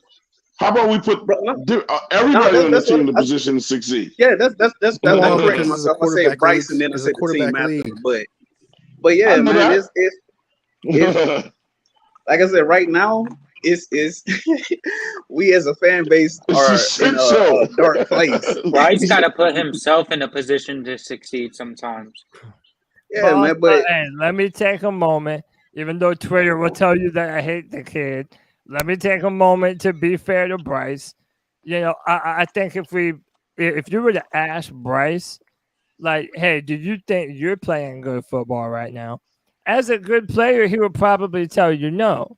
Just because we're 0-5 right now. I'm sure he wants better for himself as well. And, we have a long time to do this, but I wanted to bring this up because Panthers Twitter blew up last night after Thursday Night Football, and it was basically after a skirmish of some sorts between our very own Steve Smith, my man, and the guy that Panther Nation was talking about wanting to trade for most of this entire week, and that's Jerry Jeudy. Now, to set it up on Steve Smith's podcast, he called Jerry Jeudy a jag, just a guy, meaning he's not special, not really the difference maker. He's not someone that's going to take your team over the top. And then apparently last night, Steve Smith wanted to go apologize to him. And I'll just put it this way. My man Jerry was not trying to hear all that shit. So then Agent 89 goes back on TV, doubles down on his original statements. And then Jerry Jeudy is all jumping around in the background, trying to be loud on TV. Did y'all see any of this? What did you make of it? And do you feel that Jerry Jeudy could be the answer for this offense right now? I saw it. Fuck yeah, I saw it. Steve Smith's the GOAT. Hell no, he's not the answer. Yeah, I agree with Steve Smith. Hey, I really didn't know. I really didn't know if Jeudy was going to be an answer or not. I didn't look into him. I didn't. Okay, the only thing I did, I went and looked at his stats. That's Cody, all I want to go out the pickle. Then, of course, once Steve Smith, and I said it on Twitter, I'll say it here. When it comes to wide receivers in free agency or on other teams, I trust Steve Smith 100% of the time. You damn right. When it comes to wide receivers in the draft, I trust Steve Smith 75% of the time. So that's Smith didn't have to do that, man. Like, so that number yeah, well, goes you know what? down as You're we right. enter the Steve didn't draft. have to, but but Bronco fans, I have yet to read a Bronco fan, and I've been all over YouTube. I've been all over different opinions. Sports writers have their own opinions. Michael Irving didn't like it. Keyshawn Johnson didn't like it. There's a few others did not like what Steve Smith said to him, said it was inappropriate, and he should have done it in privacy. And to Steve Smith's credit, he tried. But I ain't read a fan once from any Bronco fan that said Steve was wrong. Can I go? Can I speak my piece, Cody? Go ahead. So I've you already done know all my my opinion. talking this week. I'm gonna let everybody else do their shit. You already know. I already told you earlier my opinion about this, and my opinion is different. And I'm allowed to have a difference of opinion. I thought what Steve Smith did was fucked up. I think Steve Smith talks too much. I think he's always thinking everybody wants to know his opinion on shit, even though we don't. I think the dude has been trying to clown players for a long time, man. Instead of shutting the fuck up, man. He riled that man up. So essentially, what you're saying is, they said he tried to go with Jeudy and say, look, if you're gonna come to Carolina, you gotta let me scratch some shit up for you, blah blah blah blah blah. If that man told Steve Smith, look, I don't fuck with you, you know what I'm saying? Then it should just be, look, he don't fuck with you. You gonna go on TV because you got a mic. He don't have a mic. He get ready for a game, but you got a mic. That's why I don't like motherfuckers like Stephen A. Smith. I can't stand his ass. You know what I'm saying? Because he got a mic, and that was some childish fucked up shit that he did, man. It was corny. I thought that shit was mad corny. And Steve Smith he walks around with these big balls like ain't nobody gonna ever challenge him in life or whatever. I ain't trying to say him getting into no fight, but he talks too much. Now, what Steve Smith did, I didn't love it. I definitely didn't love it, man. What Steve Smith, he about to go into the Hall of Fame. He shouldn't be acting like that. Chill out, bro. Is he really going to the Hall of Fame? I don't know now. He might have heard his shit right there. That's some dumb shit. Bullshit. You know what? You know what? If you didn't watch the entire concept, then to be honest with you, you shouldn't have an opinion. Because I'm gonna tell you why. Hey, your ass wasn't there either. No, you only heard what you heard. You only heard what you heard. No, I did. No, man, I watched it on TV. Okay, so you calling him a liar. You're calling him a butt-faced liar. I saw what you saw. You called him a liar. Stop bullshitting everybody. You called him a liar. Wait, hold on. I didn't hear him call him. Lower it down. What I didn't call him a liar. What yeah, you just did. Okay, no, I didn't. I'm going to explain it. I just said he talks too much. I'm going to explain it. He made a comment. Listen, I watched every one of Steve Smith podcasts. Just because I got nothing else to do at work, I can listen more. I can listen just good, right? Anyway, I listened to it. He was asked about it's been a couple of years. No, it's been like a couple months ago. They were talking something about wide receivers in trade or some topic of their podcast. Steve Smith does it with some other Yahoo, and he brought it up. All right, and then he mentioned Jerry Jeudy, and he said Jerry Judy's a jag, just another guy. Okay, and he said he explained it that he was going over to tell Jeudy that you've been playing real great all year, and you've been playing great. And he said, I just want to apologize to you if something I said on my podcast offended you. I just want to apologize. Now, that's too late, man. No, he don't take it. He don't have to take his apology after he's so why in the hell? Why? Okay, all right. So Steve Smith. If he said something fucked up, Jerry Jeudy doesn't have to accept his apology. He told him, I don't fuck with you. You said it already. He don't have to accept his apology. The truth. Steve Smith, he don't have to accept his apology. He is a jag. Jerry Jeudy is you know what? Jerry Jeudy's below just. Well, then just say you agree with Steve Smith. Let me get some other people in on this. Let me go real quick. I was just gonna say, go JJ. Steve Smith was immature for what he did, but at the same time, I don't disagree with what he said. But it's just it's a certain place and a time, and certain people, that you just shouldn't be doing that, and especially on national television, putting them up on the spot like that. before a Thursday night football game. But Steve Smith walked away. Wait, hold the on. conversation was over. Pickle. Hold on. I'm trying. Let's keep the rotation going. I was gonna say, it had he said that on his podcast, that'd have been different. But like right on the spot, it just looks so. He getting ready for a game. He getting ready for a fucking game. Just look. You talking shit about this man getting ready for a game? Let me see. Hold on, hey, do I got JD from 4MR in here? JD, you there? Yo, I'm here. Yeah, man. Let me get you in on this Steve Smith conversation. What do you make of what happened last night, bro? I knew we was gonna get to this topic, so I had to run downstairs and get my podcast stuff together because I done been out the game a little bit. We ain't won the game yet, Twan. So I'm like, let me hurry up and throw this. Let me say this much. I'm gonna say this. Just another guy for Jerry Jeudy is kind of ridiculous to say.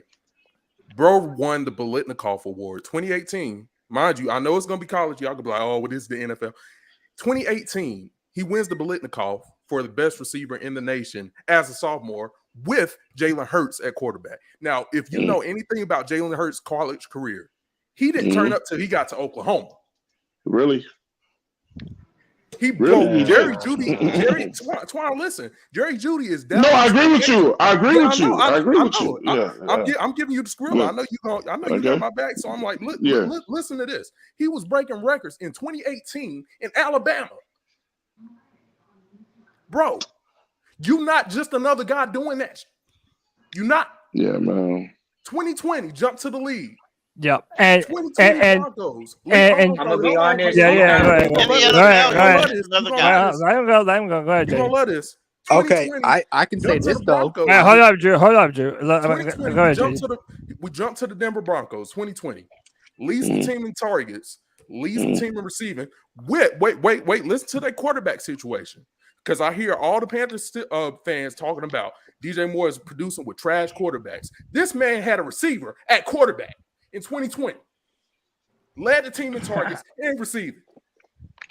So he's just another guy. Steve Smith, I'm gonna say this quickly. Steve Smith was butt ass hurt. No, JJ, it wasn't a poor argument. Steve Smith was butt ass hurt that man said, I don't fuck with you, and he made that shit.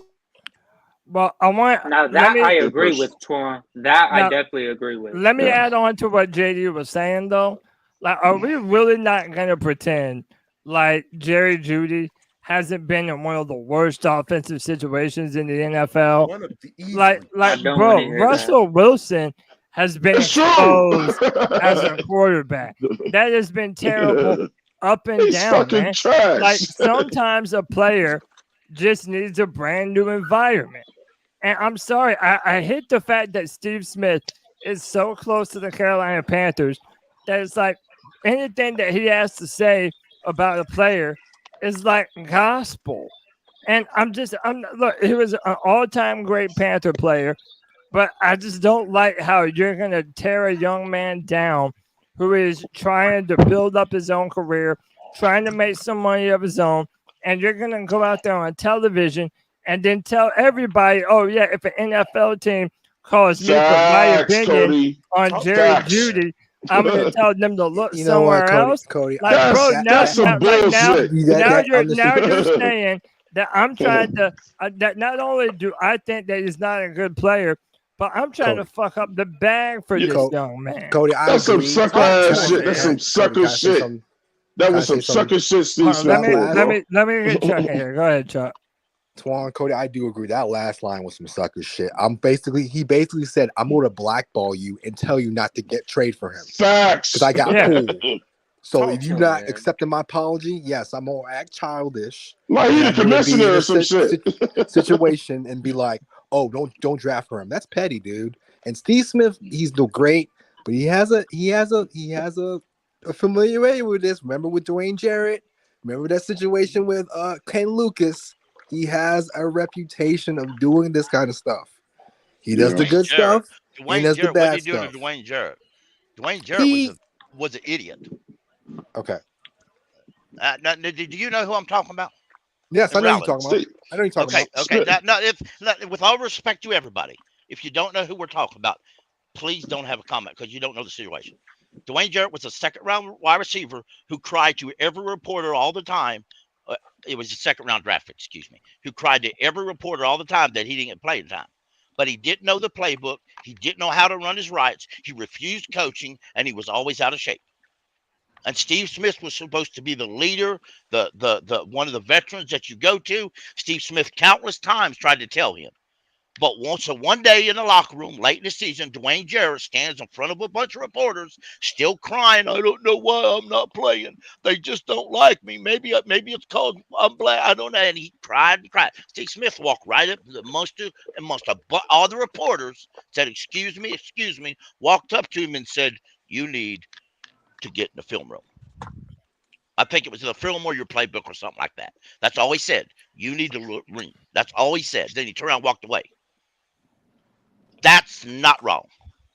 That's no more wrong than Luke Kuechly. That's no more wrong than Luke Kuechly grabbing Thomas Davis or Zach Thompson and dragging him on the other side of the field in the middle of a game to put them in the situation they weren't lined up in. Man, what the fuck does that have to do with what Steve Smith said, bro? He mentioned Dwayne Jarrett. That's a different conversation. No, that's a different conversation. It's a different conversation, but it's not the same because Jerry Jeudy is not his teammate. He's not close to Jerry Jeudy at all. You don't have a relationship. I didn't bring up Dwayne Jarrett. He did. All right, so look, forget Dwayne Jarrett. If we're talking about Jerry Jeudy, like my question is this: like out of all of the other professional analysts that used to play football that are on these panels, like no one else is starting fights. Y'all remember Steve did it with Baker Mayfield a few years ago, and then the Panthers went and traded for him. So then Steve had to do this like, all right, I'm going to ride with my Panthers. I believe in Baker, but he never really believed in Baker, and he had been going back and forth with him that entire time, man. Steve was right about it. Steve is one of the look at him now. He hooping. Steve is one of the all-time greats. I can never, especially me, I can never take nothing away from him. But I'm not going to lie to you. I don't like how he handles a lot of the situations that he finds himself in. Man. But my issue, he's not the only former player doing this. No, man, he the main one. Not really, he the main but one. He's the only former player. He's the only former player. Excuse me. He's the only former player that all these other players will attack in front of media. Nobody else does this. They don't attack nobody else. They don't attack Shannon Sharp when Shannon Sharp gets up and do it. They have. No, they don't. No, you don't know that, bro. Wait. Neither do you. And you still run your list. Let me ask y'all this, man. They be getting on Shannon Sharp's ass, bro. I've heard Shannon Sharp apologize. Hold on. Let me ask y'all this. Do y'all not think that Jerry Jeudy, everybody's crying and complaining about Bryson that he doesn't have any weapons that can get open downfield? How many more chances do you think he would ever get at having a Jerry Jeudy like prospect on the Panthers? Like it's just like it doesn't. To me, it doesn't come around very often, and you're not guaranteed to get another one. Jerry Jeudy is just another guy. You're not. But that's the point of the whole conversation. That's kind of the point I made. You're not going to guarantee. I mean, you're not guaranteeing he's going to help you, and then you're only going to get it. You may only get it for a few months.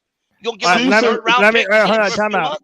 Let me go to my man TJ. Welcome TJ to the Free for All. TJ, what's up, dude? Hey, what's up, Cody? Appreciate you having me, man. Yeah, man. Yeah, I just called in. Go ahead, man. I don't think it's gonna happen, but all right. Yeah, you want to say something or? No, go ahead, TJ. All right, I just called in to make a point before you brought up the whole Steve Smith thing, but it was going to include what I was seeing all over Twitter about everybody was real butthurt and pissed off we didn't get Jerry Jeudy, and I just want to bring up a conversation that I haven't heard a lot of people have, and it has to do with the insanity that we've been going through year after year about like our O-line sucks, this and that. And the fact that we just brought in 3 brand new receivers, our whole receiving core is completely brand new tight end, just one of which we just drafted. and everybody still wants another receiver. I'm just saying, my idea is that all these other teams are picking up solid O-line pieces. For us, it would be a solid backup O-line piece for 6th-round picks and shit. So why Bryce has no time to throw, blah, blah, blah. A solid O-line, would that not make the entire receiving core better? So why are we still doing this, adding half-ass pieces in the skill positions and not bolstering the trenches? Where it seems like everyone we've had since Ron even, I mean, say what you will, the O-line he had was still way better than the shit we're producing now. It's like they just forgot that you need fucking big men in the trenches, and that's where it starts. That's where it starts. You want Brian Burns to be better? Put people in front of him. You want Bryce Young to be better? Put guys in front of him. So why is it that all these teams can pick up backup O-line, solid pieces? I mean, we got one guy down on our O-line, and they look like shit. And we all knew we had no depth. So why is it not that we can at least rotate out some of our backups that we know are dog shit, instead of just adding another wide receiver that we all know is just going to get doubled, and we're going to be in the same exact situation because we have absolutely no blocking. And on top of that, it would also improve the run game.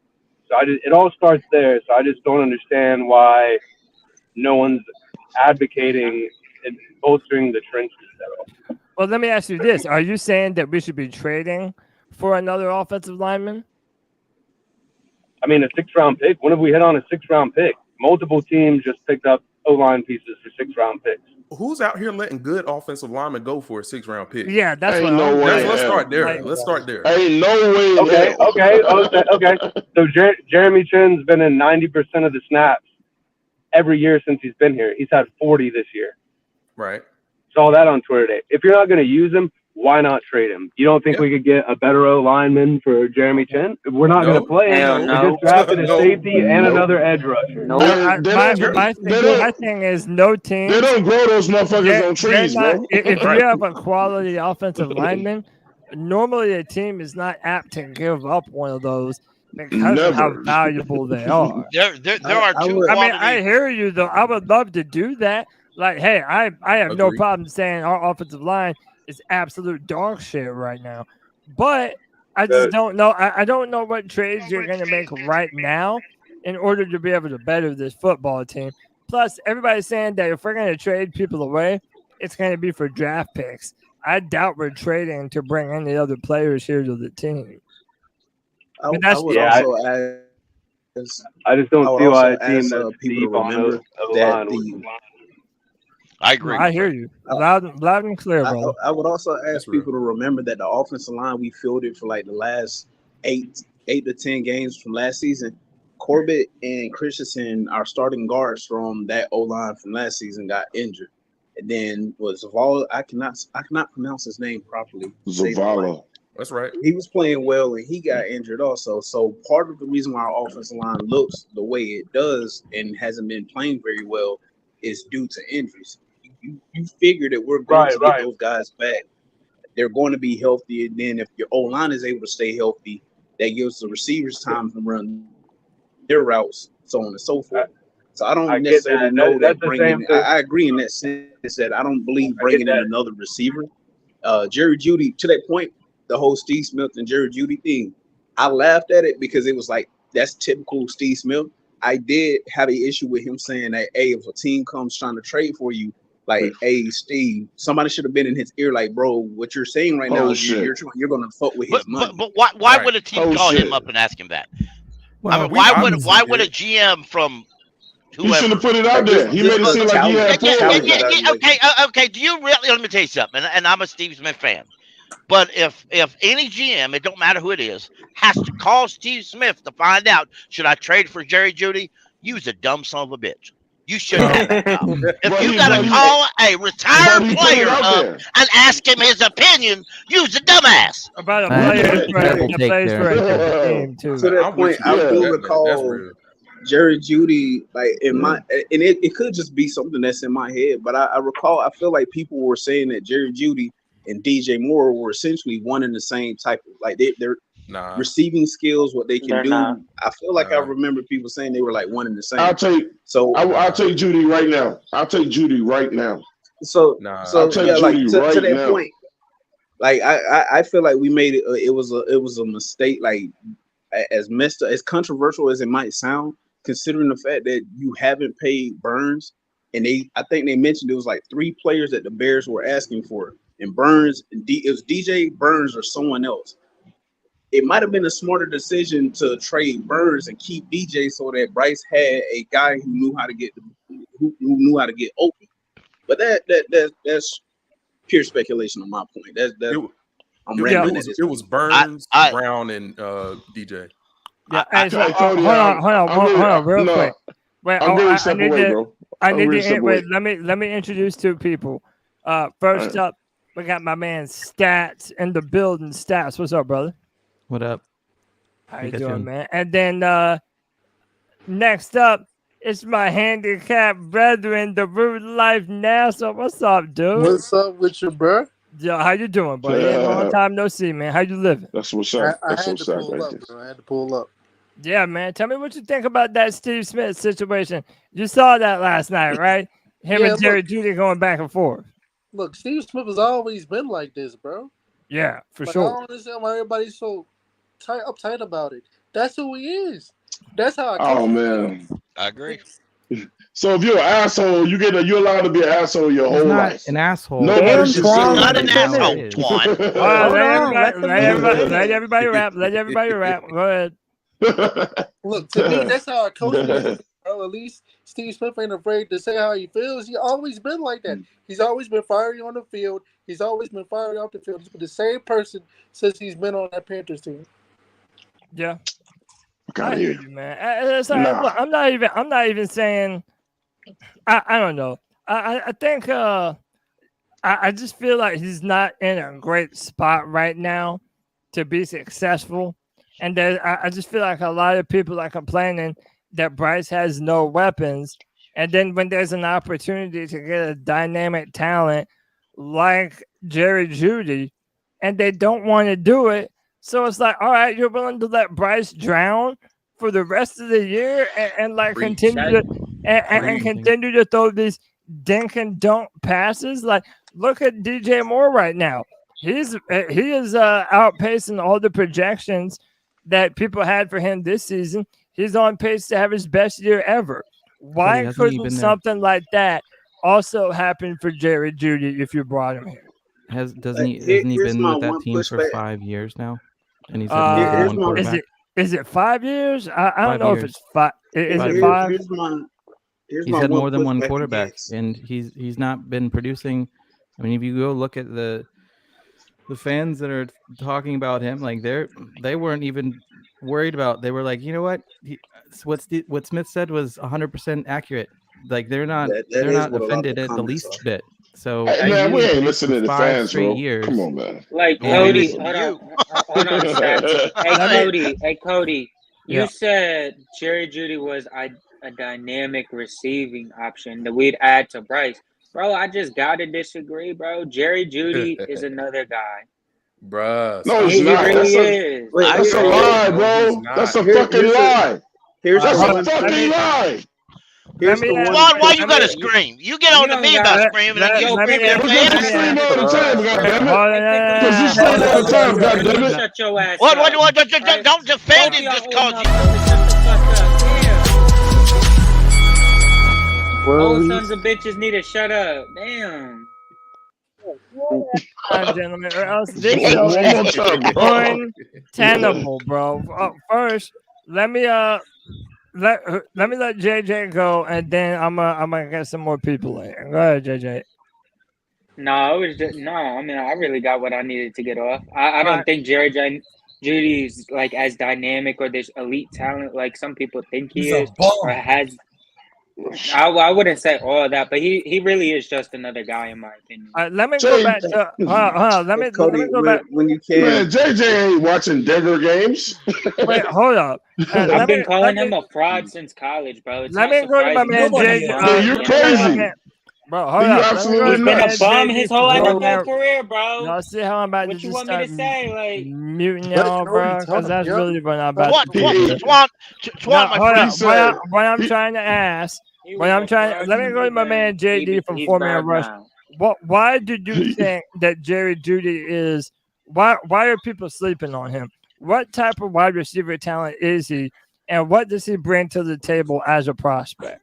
Bro, it's really simple.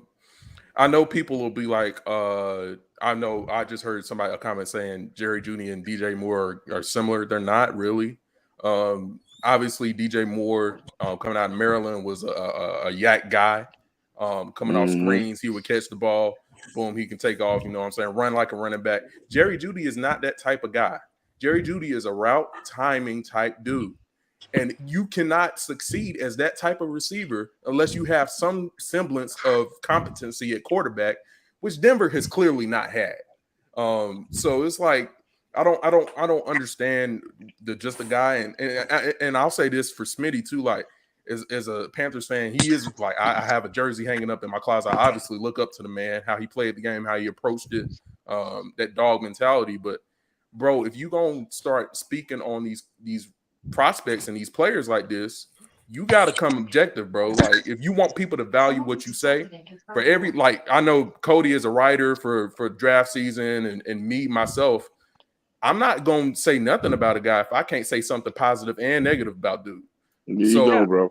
How am I supposed to take what you said seriously when I haven't heard you say anything positive about the dude? If you watched him, it would be clear that there's something positive to his game. There's not many people running routes like Jerry Jeudy. He was butthurt. He was butthurt that man said he didn't fuck with him, and that's why he did that shit. Accept it, y'all. Listen, to add to what my man just said is this. To add to what he just said is this. Steve Smith just tried to essentially tell the whole league that if you want to come play for the Carolina Panthers, you got to come through me first. It is very presumptuous. I ain't gonna. He said, "He didn't say no stuff. I'm not going to." Hey, look. So listen, my boy White Chocolate Espresso in the building. Why are you so mad when somebody else has a different opinion? Man,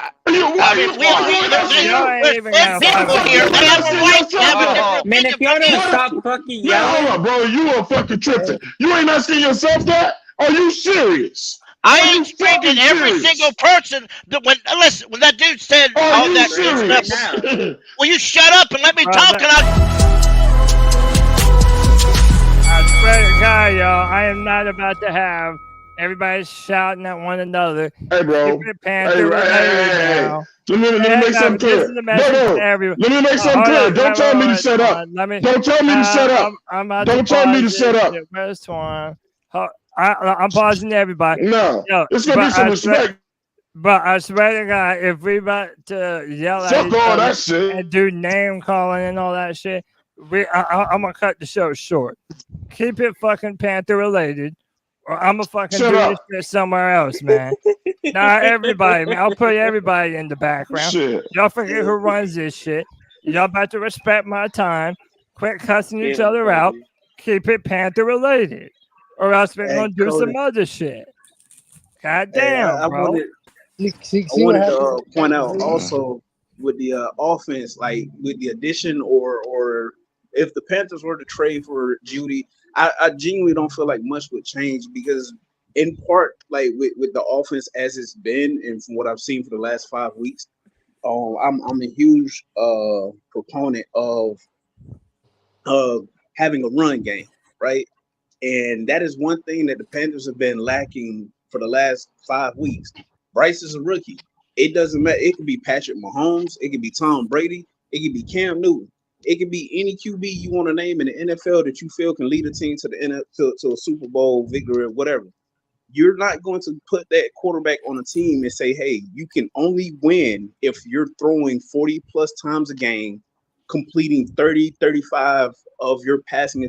Bryce is in all 5 games. I say all 5. Bryce hasn't played in all 5. He's only been in 4. But even when Dalton took over for the Seattle game, there's no run game. So I honestly feel like the receiver help that we brought in is there. I called in, I believe, this past Sunday, and I was fairly heated when I was saying it because that's what I saw throughout the entire game against Detroit. There's no imagination to the offense. We might not have an offensive lineman to line up and say, hey, go move this guy out of the way so that Chenault, so that so that Chenault, Chuba, or Sanders can just run through the damn hole. Y'all got to get creative with the way that y'all calling this shit. Like, go sit down and watch what the 49ers do, damn it. I'm watching these games, and I don't see a run game. I don't feel like there's a commitment to it. And even when they have been trying to run it, it's been predictable as hell. First down, we get the ball. It doesn't matter. Start of the game, 1st and 10. The Panthers are going to try to run it up the middle. Get creative with how you're trying to run the damn ball. If you got to use the short passing game as an extension of the run game, you need to get these teams, because I'm watching these games and I'm seeing 8 people in the box. They're blitzing. Yep. 3rd and long, it's obvious passing down. Mm-hmm. They're blitzing. Bryce is a rookie. I'm going to keep saying this until he's no longer a rookie. He is a rookie. It is the NFL. You guys are head coaches. You guys have played in the league. You've been coaching for however damn long. I'm a fan. I'm watching this shit, and I'm like, yo, they're just going to blitz. They're going to confuse. They're going to put pressure on him and force him to make a mistake. Do something to alleviate the burden that is on that man's shoulder. And it doesn't matter if it's Bryce, because we saw it happen with Dalton also. When teams play us and they know that the offense cannot run the ball, and they're going up against a rookie QB, all they got to do is pressure him, and he's going to have a mistake. The Vikings game, how in the hell do you finish the Vikings game with their safety? No, I'm not knocking him for it in any way, shape, or form. He's a safety. Finished the game with 3 sacks. A safe. I'm gonna say it one more time. A safety finished the game with 3 sacks. You look like Jeremy Chinn. But JD, but look, JD, this is what I'm gonna agree with the other JD. You need a route runner. You need someone that can separate by themselves. Someone that can win against press man coverage. Yes, and the Carolina Panthers do not have that right now. Everybody wants to say that the Panthers don't have enough weapons, and yet when we put out the idea of a potential weapon that might not be able to do it, everybody's like, well, I don't know. And I understand that his numbers haven't been the best, but he also has not been in a great situation either. And I feel like that matters. If y'all don't want to trade the farm, I understand that. I don't know if I want to trade the farm for anyone either, but I wouldn't mind giving up a 3rd round pick and maybe something in 2025 if it meant bringing Jerry Jeudy to the football team. Bless you. Bless you. Thank you. Yeah, bless you, Rude. Cody, this is the NFL. Shouldn't they all be running routes? Well, it's Jonathan Mingo ain't. Jonathan Mingo's not. He's running them. He just can't catch it. There is different styles of receivers. So, like, you can separate by running routes, and that's great. But you also have guys that are 50-50 ball guys. That kind of expands their range or their catch radius, you know what I'm saying? To where you may not get the separation by running this route, but I can still throw this to a point, and you can still go get it because you're extension of your ball skills ability. Well, let me add this to what Cody said real quick, since it's fresh. He was talking about having route runners and guys that can discourage one-on-one man coverage. Because right now what we're facing is just like the other brother said, we're gonna stack the box, play zero coverage with no safety help back there. We're gonna man up press, and we're gonna stack the box and blitz. That's what we're seeing right now. Stylistically, he mentioned 49ers. You got the Eagles out there doing things that kind of discourage one-on-one man coverage. They got AJ Brown. We're not built like those teams. So what we need to do, I think stylistically, we need to travel on up to prime Bill Belichick up there and look at his roster. He had Julian Edelman, who was almost never covered one-on-one man coverage coming out the slot. We had Gronk. Please cover him one-on-one. Please do it. And we gonna even if it is 1-on-1, you would still throw it at Gronk. I'm still throwing it. Yeah, beloved. What? Getting the ball out quickly. Yes, they had a solid O-line, but they were not moved. They were not the Eagles, bro. Like, that's how we used to beat them. We had a front seven that could bang with the best of them. And we would beat them almost every time we faced them, except for in the Super Bowl or whatever. But I ain't going to bring up that because that brings up bad memories. But every time we played them with Cam Newton and we had a solid front seven, guess who was blitzing and getting in Brady's lap and throwing off that timing? It was us. So we're more built like New England. We're not going to be able to dominate teams like the 49ers or the Eagles. We don't have personnel for that. What we can do is play in space, get the ball out quick, and then if we're going to run zone scheme, I don't love it. I'm a power guy. I'm an old school downhill runner. But if we're going to copy somebody stylistically, it's going to be New England. Yeah, so to that point, I didn't mean like to insinuate that we should copy 40, because I mean the Niners have Deebo Samuel, a former Gamecock. They got Ayuk out there. They got Kittle, and I'm not saying that the Panthers have that sort of talent at the skill position, but what I meant, like, just purely from the run scheme and shit, like it didn't matter. Like, it seems like for the last couple of years, it does not matter who the Niners had toting the rock. The way in which Shanahan had his offense, the run game specifically, the way he seemed to have that scheme is like it. I can go get a guy out of the crowd and he's going to get 100 yards this game just because of the scheme. That's real. So that's what I'm asking for. 8 passes in the NFC Championship game and one. But to the Jerry Jeudy route running, because I've also noticed that, like, I was hoping that Bryce would be able to connect with Chart a little bit more, but I have noticed that you got to think about it. Thielen is not he's not the most athletic guy on the field, but Thielen has been eating the last couple from the start of the season. The one thing that I've heard a lot of people say, and I'm not going to act like I'm an expert by any stretch of the imagination, but I've heard a lot of people say that Thielen has always been a route running technician. Like, that's his thing. So as his athleticism starts to decline, the man still knows how to get open. So maybe bringing in another route running specialist, Jerry Jeudy type receiver would help. Because I think Mingo can develop into a great receiver, but again, he's a rookie also, and he was a later round draft pick. It's going to take time. Have y'all seen the free agent receivers coming out? There's like a lot. Are you going to convince them to come play with the rookie in Carolina? Let me go to stats, and then I'm going to go to my man Jay. And Jay's been trying to get off for a minute. Go to stats. All right, we need to move off the Jerry Jeudy stuff, and it's not because of what Steve said. I mean, that's part of it too, but that's really not. That just made me laugh more because here's what go look him up. He has been in the league for 5 years. The first year was Drew Lock. Then the second year was Teddy Bridgewater, mostly with some of Drew Lock. He had 848 total yard, something like that in not terrible in the first year. But not it's great. Gone downhill the whole time. We have to move off this. This is not this is how we got to where we are right now, by like trying to just scramble around and grab whatever we think to piecemeal this together. That's not how this works. We should get off that mindset and move toward more long-term decisions, not like who can maybe get us a few yards this year, and it's not him anyway. So that's the first part. The second part is this. The second part is, I've been saying this for a while. A lot of people have. Coaching is that important. It really is. And I don't have an answer for you as to why they're currently trying to run the schemes that they're running, given what they have to run those schemes. But it's not just me saying this. It's like lots of the reporters that are kind of going in and saying the same thing. It's a square peg in a round hole kind of situation where they're trying to force it to become some type of offense that they just don't have the pieces to play. And I don't know. I mean, don't do that. You'd think like that's where you come into, if you're a good coach, you can adapt with the pieces you have. And we're not seeing that. Well, that's exactly what I was trying to say, and that's what I think the other gentleman was saying, is that if you know you can't run the ball, you need to do other things like the short pass game to try to help Bryce out.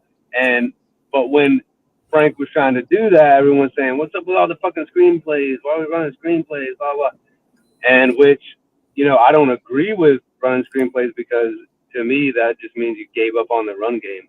Which goes back to what I'm saying is even the coaching staff right there, if that's the case, is telling you we don't believe in our offensive line. We don't believe in these guys whatsoever. like so little we're willing to run 20 screen plays in a game, and that tells me right there that we need to pick up pieces to help on the front rather than a Jerry Jeudy, in my opinion. That's all I'm saying. I'm not trading any draft picks away. I'm adding draft picks. I know this isn't an apples to apples comparison. Thank you, Kevin. I'm gonna be comparing. Say it again. I'm gonna be comparing NFL teams to a college team, but it's a game that happened 2 weeks ago. Like I said, I'm a Gamecock fan for anyone who may care. 2 weeks back, we played Tennessee, and on Tennessee's opening drive, it's like, again, the Gamecocks are not a great defense, but something Tennessee did on their opening drive was something I'm hoping to see the Panthers do with Bryce. On Tennessee's opening drive, I think it was like it was sweeps, jet sweeps. It was passes to the outside. Tennessee got South Carolina's defense going left and right. Like everything is going to the outside. They're getting the ball out quick. And after 2-3 plays of doing that, they hand it off and run it up the middle. The running back picks up 40, 60 something yards. I don't remember exactly. I feel like Carolina could, and I could just be grasping at straws here, but do something like that. You know, you don't have the personnel to just line up and move bodies out of the way and just. Due to the injuries on the O-line, because we saw this team do that last year, where funny enough against the Lions, they lined up, ran the ball, and they just ran it down their throat. Corbett's out, Christensen's hurt. The guys who were backing them up have gotten hurt. You don't have the personnel to go out there, line up, just move bodies out of the way and run it down a team's throat. The power run game. Get creative with it. Get it out on the edge, like something. Get teams going left and right, and then hit them up the middle. Like I want to see more creativity from the offense, and that's specifically. And again, I said this when I called in Sunday. I didn't really have an issue with the way Bryce has played, because from week 1, if we got Bryce's performance week 5, week 4, if we got that performance in week 1, we beat the Falcons. If we got that performance against the Saints, we beat the Saints. Bryce is showing that he's improving week to week. I don't have any grief with him. I have a huge problem with what I'm seeing offensively, the lack of creativity and the play calling. That's coaching. Like the pre-snap penalties, that is coaching. You're a reflection of how you're being coached. I know these dudes are all grown men, but and that's the main problem. That's the main problem is coaching. Going into the season, yeah. Unfortunately, our coaching staff doesn't realize we can't just out roster people and line up and just out penalties. We don't got and that. turnovers. It's killing us. We lead the NFL in penalties too. We have 3 turnovers. Hey, wait, hold on. Go ahead, Nassau. Y'all do realize that we have an old school type of coach, right? But I have a question. Are we looking for quick fixes for the Panthers? Or are we looking for like the long haul? Because we about to be trash for a while. So we've been trash for a while. You're 100% right about that. Hey, it feels hopeless being a Panthers fan right now, bro. I'm not a big Frank Reich fan, but at the same time, we have 8 turnovers to 4 takeaways. We had 3 turnovers to 0 takeaways in the last game. Yeah, but the dude's calling special plays for dudes not even in the game, bro. Like the dude cannot coach. He's lost it, man. That's what I don't feel. I don't feel like that. Like it's a hopeless situation. Like I have no control over. As long as Tepper's the owner, it's hopeless. I was and again I said this on Sunday when I called in. I was sold on Wright being an offensive minded head coach. The coaches need to need to come together and figure out what direction they want to take the team in. That's part of the reason why I was heated with them deciding to bring in Wright as opposed to bringing Wilkes back. And I don't want to turn this into a conversation of what the team would be if Wilkes, but Wilkes and the coaches like that with an identity, like, hey, offensively, we're going to do this. I just want a little bit of that. Like, if Wright wants to come out and say, nah, we're not going to be leaning on the run game that way, we're going to sling the damn thing, then be a bit more creative on off. Because I'd be remiss to say that the defense has cost us a game so far this season. If our offense was putting up points, I feel like we wouldn't be 0-5.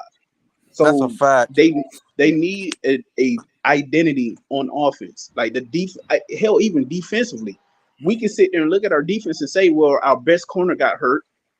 We've lost other guys in the secondary. We're a few pieces away on defense, and we would have a very great, a very good defense on paper going into the season. And we're getting turnovers, right? Hold on. Let me say this real quick. No, you may not agree. Yeah, you may not agree with this, but I feel like the defense cost us that Seahawks game and this past one. Like, we just couldn't get off the field or stop the run. We had 3 turnovers, bro. They scored on every drive. But we had 3 turnovers. The defense can't play the whole game, bro. That's my whole 2 cents on like defensively. Exactly. Get off the field. How about you get a stop and not let up every drive? How about that too? Like, defensively, we're a few pieces away from having a very stout defense. Offensively, our O-line is banged up right now, but when they come back and they healthy, Bryce is gonna have more. He's gonna have more time in the pocket. It won't matter at all if the coaches are still going out there and the play callings predict 1st and 10, run it up the middle, 2nd and long. Like, okay, let's load the box and just pressure Bryce at that point. Like, coaching. They need to get it together. And if they don't, again, this is part of the reason why I say I don't feel hopeless, because if this continues into Bryce's sophomore season, I don't think they're right. If this team goes 0-17 this season, and then they start off next season and it's looking similar, I don't think Reich is going to be able to last the entirety of that time. And at that point, if you fire Reich, go ahead and give Fitterer the axe too. How many fumbles do we have? To do it at the if same he's time. winless, it needs to be this year. 4. Hey, let me welcome some people to the stream. We got Stunt Man in the room. What's up, Stunt Man? What's going on, man? How you doing, man? Not much, chilling, just watching the show, man. Yeah, man. How you feeling about all this? Man, really, I just want to got like 2 questions, man. I wanted to know, does Burns, hold out if Wilkes is the coach? Do you feel like he would maybe gave a little discount? Because he was very vocal about how he wanted, Wilkes as the coach. And he's I definitely also not giving a discount, bro. That's everybody was very vocal in support of Steve. So I don't know, man. To be honest, like if Brian Burns wanted to be paid, he probably shouldn't have played at all. Like if we're really being real, he probably just should have held out, because now he's probably in a situation where they're gonna franchise tag him this year, and they could do the same thing to him next year, and that's if they don't decide to trade him. So I'm really not sure, man. I can't answer that question.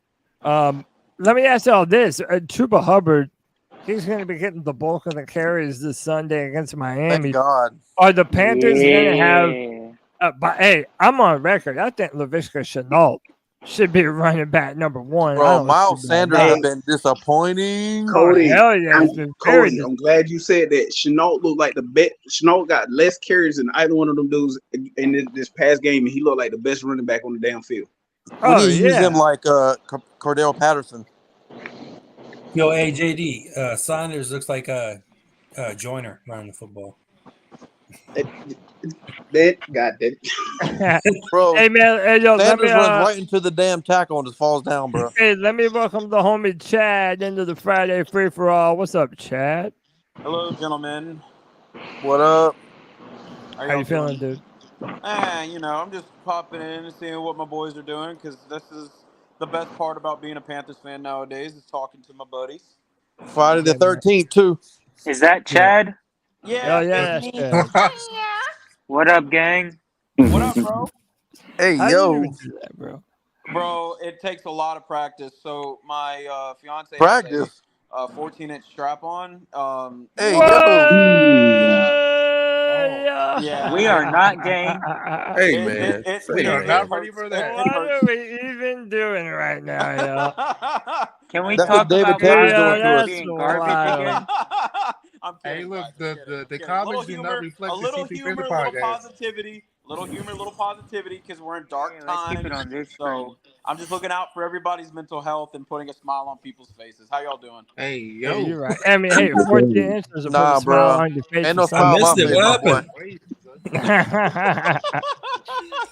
Bro, that was hilarious, Chad. Yeah, Hey, but no, do y'all feel bad? I mean, look, Miles Sanders has been very disappointing thus far. Do you feel better with Chuba Hubbard getting the bulk of the snaps at running back this Sunday? Yes, sir. 100%. Absolutely. Please, God. I don't know. We've been saying that since week one, honestly. You know, Exactly. word is he still Miles has Sanders said, "Fuck your fantasy and fuck the Panthers." word is he still has a groin injury going on, and that's why he's not performing as much as. Who, Miles Sanders? No, he's just a bum. He's just a bum. He's a Come on. product of Hey, Philly's hold on, mind. go ahead. NASA got a question. Go ahead, NASA. Do y'all think Bryce Young should have been the starting quarterback, or he should have sat for like a while? He should have said. I would have sat him if it was up to me. Hindsight For like 5 2020, he weeks, could have maybe. said. Maybe week 5, you roll him out. No. And this is. I heard this on 99.9 The Fan, and I like how they explained it. You took a quarterback that was 5'10", 195 pounds. Got him for. Got you in the middle of your. Start Wait, hold over. on. Start You're over, 5'9". Chad. Start over, Chad. You dropped you out. Start over. Fuck. Can y'all hear me? Yeah, Everyone pay attention and listen Go to ahead. this. I'm gonna try Listen to to this. explain this the best way that 99.9 The Fan explained it. You drafted a 5'10", 195-pound quarterback because his ability to distribute the ball and his brain. Yeah. If other than that, there's no reason why you drafted Bryce Young. So I say he's supposed to play this whole season and he's supposed to develop. Flat out, period. Well, That's and it. there's a Other than caveat that, to he's add going to go with again. C.J. Stroud, which is the guy that sees the field or has the better arm or the prototypical quarterback, or you go Anthony Richardson for his complete alien athleticism. Other than that, you drafted Bryce Young because of his brain and the way he distributes the ball. That's it. Well, let him play. And the caveat Agreed, off but of can that, I add on because there is more that they Wait, said. hold on, wait, time out. Let me let Stats add on, then I'm going to go to JD. I agree 100% with. I was listening to that earlier. It was either today or it was yesterday they said that, and it was Tim Donnelly, I think, that said that, and he's awesome. I mean, he's got some really good takes. But the point is exactly what you said, and then he added on the end of that to kind of emphasize what is that going to say about you guys as well, that you chose this path, right? So you might as well. It shows the ignorance in that you wouldn't have you. Why would you be playing this if you didn't, know what you're doing to begin with? So yeah, I agree. I agree with what you said. I miss Sam Darnold. I ain't gonna hold you, okay? You miss Sam Darnold? Damn, we down bad. Hey, no, bro. Cody, We I think our down biggest problem, Cody, so bad. our biggest problem this year I let you miss has been Hold on. untimely I got a turnovers, bro. question for you all. And it's about Bryce Young. Unless he sets his feet and is set to make a throw, is On his anyone tippy else toes? concerned with him making an off-platform throw? Like, I What? just feel like he can't do it. What? He can't. What? Hey, That's one of his strengths, bro. Nah, he's made some good passes on the run. Yeah, he has. That's one of his strengths. If you go and watch Aaron Duncan's breakdown of it, there's Those are one throw probably his where best he's passes, to drifting be to honest. Bryce is drifting to his left, and it's just like a small window where he sees Thielen going. He's drifting to his left, and he just flicks his wrist, and the ball's on the money. He can throw off platforms, but to that whole point of drafting Bryce Like, and starting more in than week 1, 20 yards, though. Like, y'all talking about these dink and dunks, but, like, man, we're going to have to stretch the field eventually. That's so. That's So why to that, I don't like I think that's a comfort thing because even back in week 1, you saw him take shots. I'm still pissed off that I'm still pissed that Terry slowed down on that one pass, Man, because he would have dropped it in the basket. But Terry slowed down and it looked like an overthrow live. I think that's just a comfort thing. But to that point, I said it a few minutes ago. If we were able to take Bryce's performance or his comfort level from what I'm seeing, I feel like if you were able to take his performance from week 4, week 5, and that's what he started the season with, we're beating the Falcons, we're beating the Saints. so on and so forth. He's improving each week. Like he is getting better. Like I said, I don't have any concern about his development. It's a turnover for me. He did pull himself out of the hole. Yeah, he just keeps getting tricked. That's what it is. You see him getting frustrated. He checks the plays and gets mad. Like he's just getting tricked out there, bro. I think he overthinks. He's a rookie. It's going to happen. He's a rookie, man. It's a turnover. It's not even the picks though. It's more of the fumbles. Fumbles, bro. The fumbles That's been killing us. fumbles. They're That's always real. so untimely. That's Who real. said?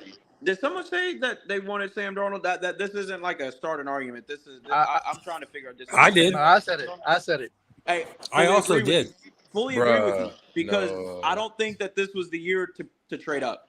Exactly. I think it was next year. So I fully agree with you, bro. You think, we don't have a you team. think somebody gonna trade out? You think somebody's gonna trade out of Drake May and Caleb Williams? I don't think we would have got him. Never. Dog, We would have got the first pick. you saying with our pick we would have got him? Okay, I Yeah, figured. If we had by Sam the way, Darnold. and I just want, Man. wait, hold on, Chad. I'm gonna let you go Hang. next.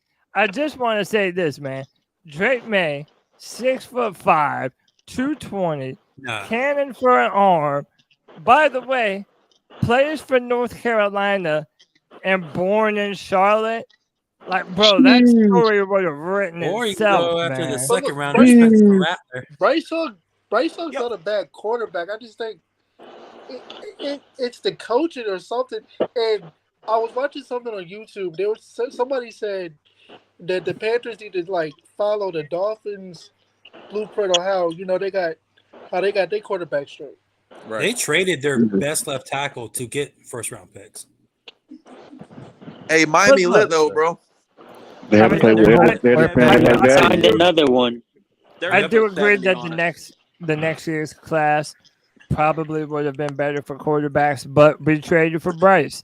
So now, in my opinion, the blueprint for what you're trying to build looks like the team that we're about to play, the Miami Dolphins, or it looks like the San Francisco 49ers, because those are the types of offense that are benefiting the types of quarterbacks like Brock Purdy to Tagovailoa. That's what it's going to look like for Bryce, too, man. My biggest question, though, is do we have a coach? Because I forget his name, but I was watching clips of Miami's head coach. That dude, I would be so happy if he was the head coach of the Panthers. Dude, Mike McDaniels is a stoner supreme. I love that dude, man. That's Here's the thing, are we gonna get him? Hold on, time out. Chad's been trying to get off. Go ahead, Chad. I'm not trying to get off. That's for later. But anyway. Hey, I did that before I came on. That boy hella horny today, boy. I did that before I came on, sir. It's Freaky Friday. So it's not about Caleb Williams and it's not about Drake May, in my opinion. Look at how deep that quarterback class is. You have Caleb Williams, you have Drake May, but you also have Michael Penix, you also have Bo Nix, you also have Jaden Daniels, who a lot of people are kind of misinterpreting because he could be in the Heisman race, and that's being biased as fuck. It's not even being biased. The depth in quarterback. So we might not have gotten a Caleb Williams, we might not have gotten a Drake May, but we could have gotten any of those other guys on top of having a first round or 2 first round picks because we would have traded Brian Burns to the Rams. We would have had 2 first round picks, and then we could go after we would have kept DJ Moore. But I mean, this was not the year to trade up. That comes back to the point, though. Do you trust Scott Fitterer to handle all them draft picks? Because you remember that year we traded back 8 times and we passed over so many starters. Do you trust Trying to find traits. Do you trust the scouting department to find your quarterback and to find those other impact players with them picks? No, it's a great question that you're asking, but absolutely not, bro. Absolutely not. I don't trust that motherfucker. Sorry. I don't trust the owner. So let me ask you. I'm gonna pose a question. There you go, to Chad. Wait, hold on. I'm gonna pose a question to everyone. not Chad. Anthony was in here earlier saying that he heard a rumor. I don't know where or from who, but saying that if the Miami Dolphins beat the Panthers, like pretty much everyone and their mama is expecting to happen, that Fitterer he could be shown the door as early as maybe around Monday or Tuesday. Do y'all feel like there's any legitimacy to that? And do you think that Fitterer might be out the door soon? Yes, but I also think that if they keep it close, but they still lose, but if they make it competitive, I think that there might be a chance he sticks around. But if we get our doors blown off, considering the fact that we're down pretty much our whole defense, because Derek Brown's questionable, Brian Burns, I think he's playing, but I mean he's not elite. We all know he's not elite. We love him, but he's not elite.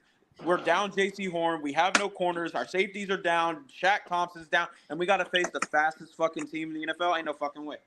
And by the way, I thought he was going to get fired after DJ Moore went off for like 200-something yards. Thank you. For everyone. I thought they were going to fire him after that. That would make Chet wanted Bryce, man. I did want to give. I can't think of the cat's name, but the linebacker that stepped in since Shaq went down with his injury. He looked good. Oh, Kamu Hill. So to any and all Shaq haters, I honestly feel like I can't defend Shaq anymore because homie stepped in and I can't say that the teams miss Shaq at all. I think that's less about Shaq. I got a question though. Our left guard right now, what's his name? Or right guard? The guy stepped in. Alvin Throckmorton. Yeah, what do we do with him when Corbett comes back? Are we putting him at left guard? Yeah, I'm not moving Corbett. Right. Well, Corbett be a right guard, so we have to move him at left guard, right? Right. Yeah, I'm not moving Corbett. Corbett's going back to his spot.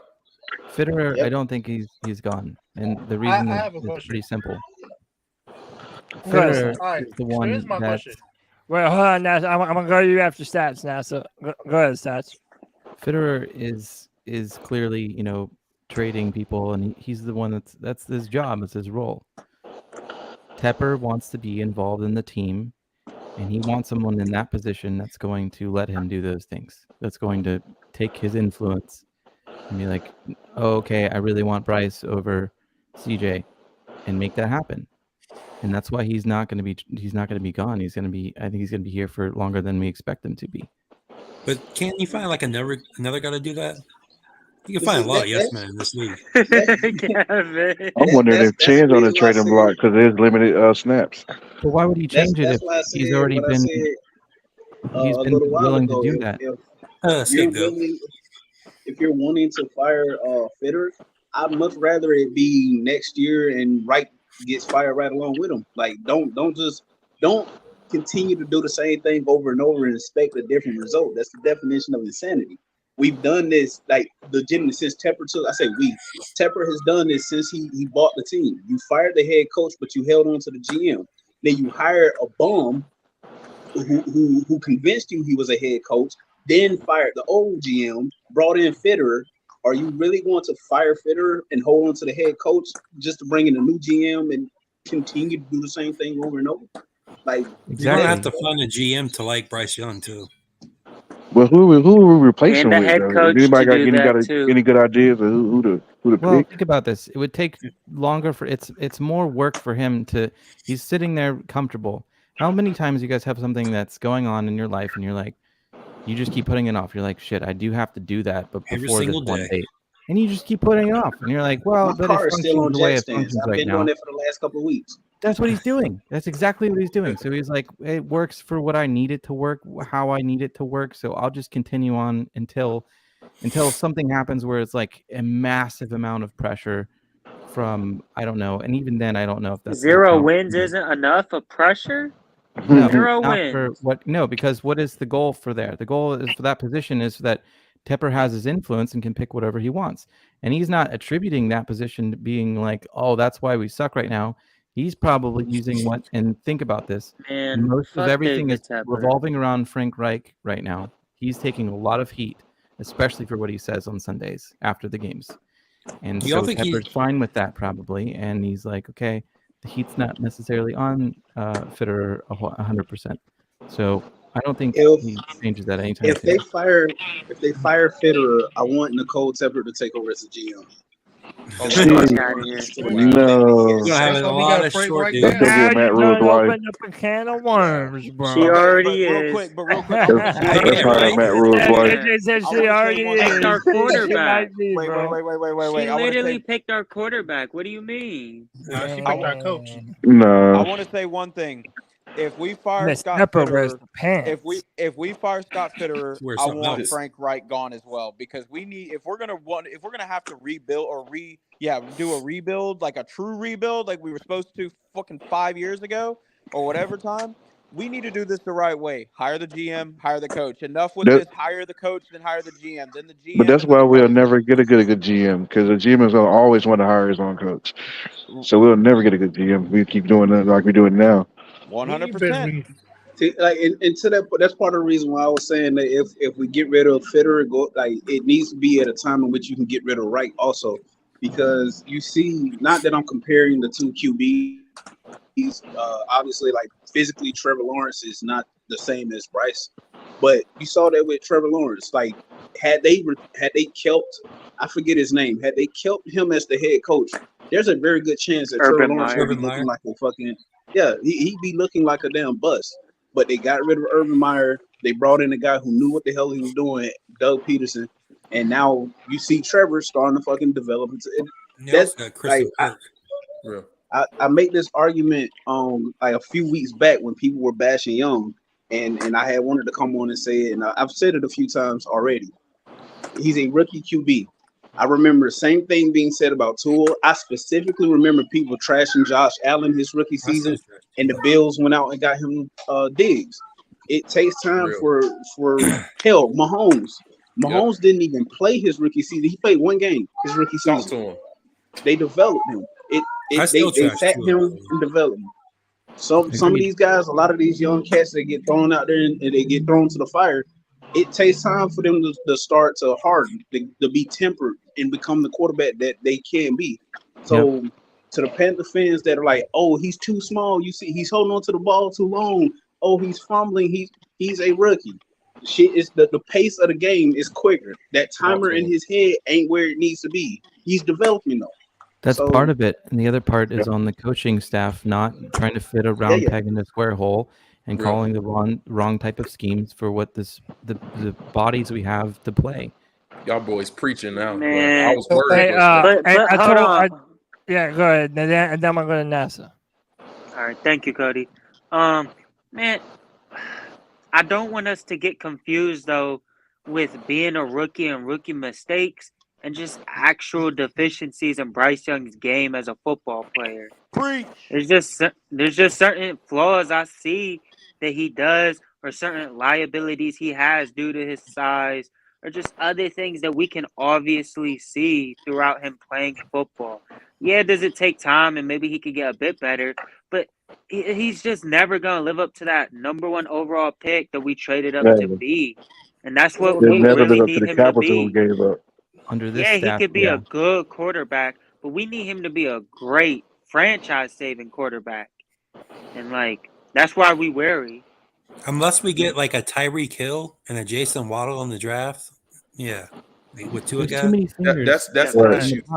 That's the fundamental issue here, though. We Carolina Panthers fans want a franchise savior instead of actually building the team to support whoever you pick. I promise you, if you build the team around the person that you pick, as long as you are consistent and have a good football IQ there and build something that makes sense, you can make a guy like Jared Goff look like he can go out here and win you 10 games, 12 games, 13. You can make a guy look like. Then why didn't we just do that? Listen. Why didn't we just you can do make that? a guy that looks why like did we trade up our other valuable players that we had a team somewhat built up? You talking about those extra players to help a quarterback? Well, we traded them away to get this quarterback, and he's not even close to what we need. No, you're missing the point.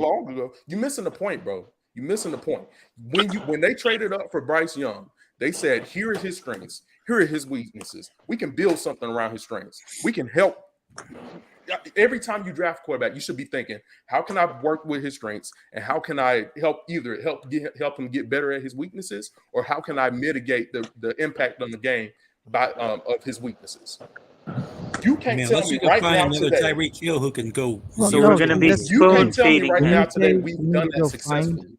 You can Right. spoon feed regular quarterbacks, bro. Like we're spoon feeding our franchise guy. There's no such thing as a regular quarterback. There's all different shapes and colors and sizes and everything. There's a mix. They're all different. Honestly, I feel like we What overevaluated. y'all want is a Cam Newton. There is no more Cam Newtons right now. Cam Newton is 1-1. Caleb Williams? AR for as great as the athlete as he is not Cam Newton. I think a guy who can throw it. They are also injury prone up until this I point. think a guy who can run our offense pretty smoothly and better than his fucking backup Andy Dalton would be nice. I'm just saying. He is a rookie. Let me say this. But I'm just, Ooh, it's a rookie. Let me I've let seen let some pretty hold on, great hold on, rookies in my JJ. life. I don't want to hear that. Let me let NASA get off. Go ahead, NASA. So let me say this, because like before the season started, everybody was so hyped up on Bryce Young. Oh yeah, Bryce Young. We need to get Bryce Young on the team. And they said, y'all want a microwave team real quick, bro. What's not about to happen, bro? Like, why are y'all so mad? Every time I watch this show all the time, from Tuesday to Friday. Y'all are so mad, bro.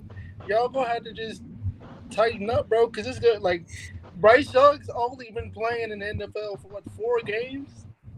Like, and he's playing like ass. I gotta say what the man to do? Not the play like bigger ass. question is, why are we not conforming to the pieces we have to play? Thank you. Let me ask you that. Well, hold on, Stats. Let me turn that question back on to you. How do you think? All right, so you're saying like we're trying to fit a square peg into a round hole. What should we be doing differently to better fit the talent that we have? What are those changes that you would look to make? I have an analogy because I'm not. This is not my qualified position. But here's my analogy: is that when you had Russell Wilson in now that he's at Denver, it's a different play style than when he was in Seattle. In Seattle, if you remember, he was always making these plays, but it was always when he was like pressured out of the pocket. And I'm not saying this is the exact scheme to fit, but when he was pressured out is when he typically made huge plays. And you have to find that kind of style with Bryce and kind of understand what worked the best when he was in college. But that's my problem. That's literally NFL. exactly what I'm talking about, man. He a part of what made Bryce great at Alabama was his ability to be a playmaker, extend plays, evade pressure. He's not doing that right now, bro. Well, you can't with an offensive line the way it is. He's not able to That's the outrun problem. defenders. He's not juking them. He's So not. there's two main issues. One is the offensive line is not holding strong enough to be able to try to make any plays for the average amount of time, for the most amount of time throughout the game. The second part of that is the scheming of like, well, if you're calling a play that's supposed to literally go to Thielen and he's not even in the game, I mean, that's an issue in and of itself, that you're forgetting what players are on the field and what's going where, and you're trying to kind of, that's where I mean when you're fitting around peg the square hole kind of thing, is you're giving him these plays that are not able to amplify him and able to give him creativeness to draft, like to write, to draw, to like actually create something out of it. So because it's not what he's best at, he can't run the system we're trying to run now? Not to add to what Man was just saying, when Russell was in Seattle, he also had the privilege of playing alongside beast mode. So there was especially when Seattle was making deep playoff runs, they had an established run game. So they weren't asking. I feel as though I said this prior to the season starting. The most you should be asking out of your rookie quarterback is to be a game manager. You go back and you look at what the Patriots were able to do when Tom Brady was a rookie. They had a damn good run game. They had an even better defense. They send Tom out there and they say, hey, don't make mistakes. So when Tom started to see what the game was, then he became that cerebral assassin, able to pick apart defenses and shit. That was a Tom always had a solid line too. That was a different NFL though. It was solid, yeah. So the current makeup of the Carolina Panthers, with like I said earlier, there is no run game. the team's already offense is already one dimensional in that aspect. You compound a bad. I've over the last couple of months, I've been saying this thing like I'm talking to my kids and I'm like, hey, don't make a bad situation worse. Like my daughter starts crying because she might want something. I'm like, hey, do you think throwing a tantrum is going to help you get the thing that you want? Like, don't make a bad situation worse. Well, the Carolina Panthers are making a bad situation worse. You have no run game, and you compound that by throwing a rookie out there, and you're asking that rookie to run the offense at such a high clip that he himself is going to be able to will the team to victory. That is a recipe for disaster. Yep. So right. Well, wait, hang on one sec. Al the Sailor, welcome to the Free For All. He's been trying to get off for a minute. Al, what's up, dude? Gross. Yeah. What's up, guys? Yeah. So what Buddy said when you were talking about the run game, and Buddy said this is a different NFL. He was exactly correct. This is a different NFL. That was linebackers that were like 260, 270 playing middle linebacker. 270, 280. These guys were big, bro. This was a different NFL. This was a running league back in the day. It wasn't a passing league. It was you couldn't even crumb across the middle back in the early 2000s, in the late 90s, bro. The league is wide open now. It's much more spread open. It's made for Bryce, but Bryce doesn't have the arm strength to play in this league right now. And that's the point right now. No, you're laughing, bro, but that's the truth. He can't even throw a 15 right out. It is the truth. It is the truth. It is the truth. Bro, why do you think the 49ers traded Jimmy Garoppolo, who wins 75% of his games? He wins 75% of his games. They traded that boy. They traded him, bro. What are you talking about, bro?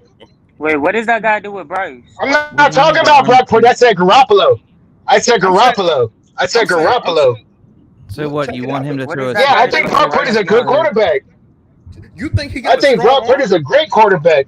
You think he got a strong arm? He's better than it's better than Bryce's arm. Oh, here you go. He can throw a 15-yard out. What are you talking about? Now, do you watch football, dude? What are you talking about, bro? If I go on my Twitter in draft season and I pull up a 15-yard out, what you gonna say then?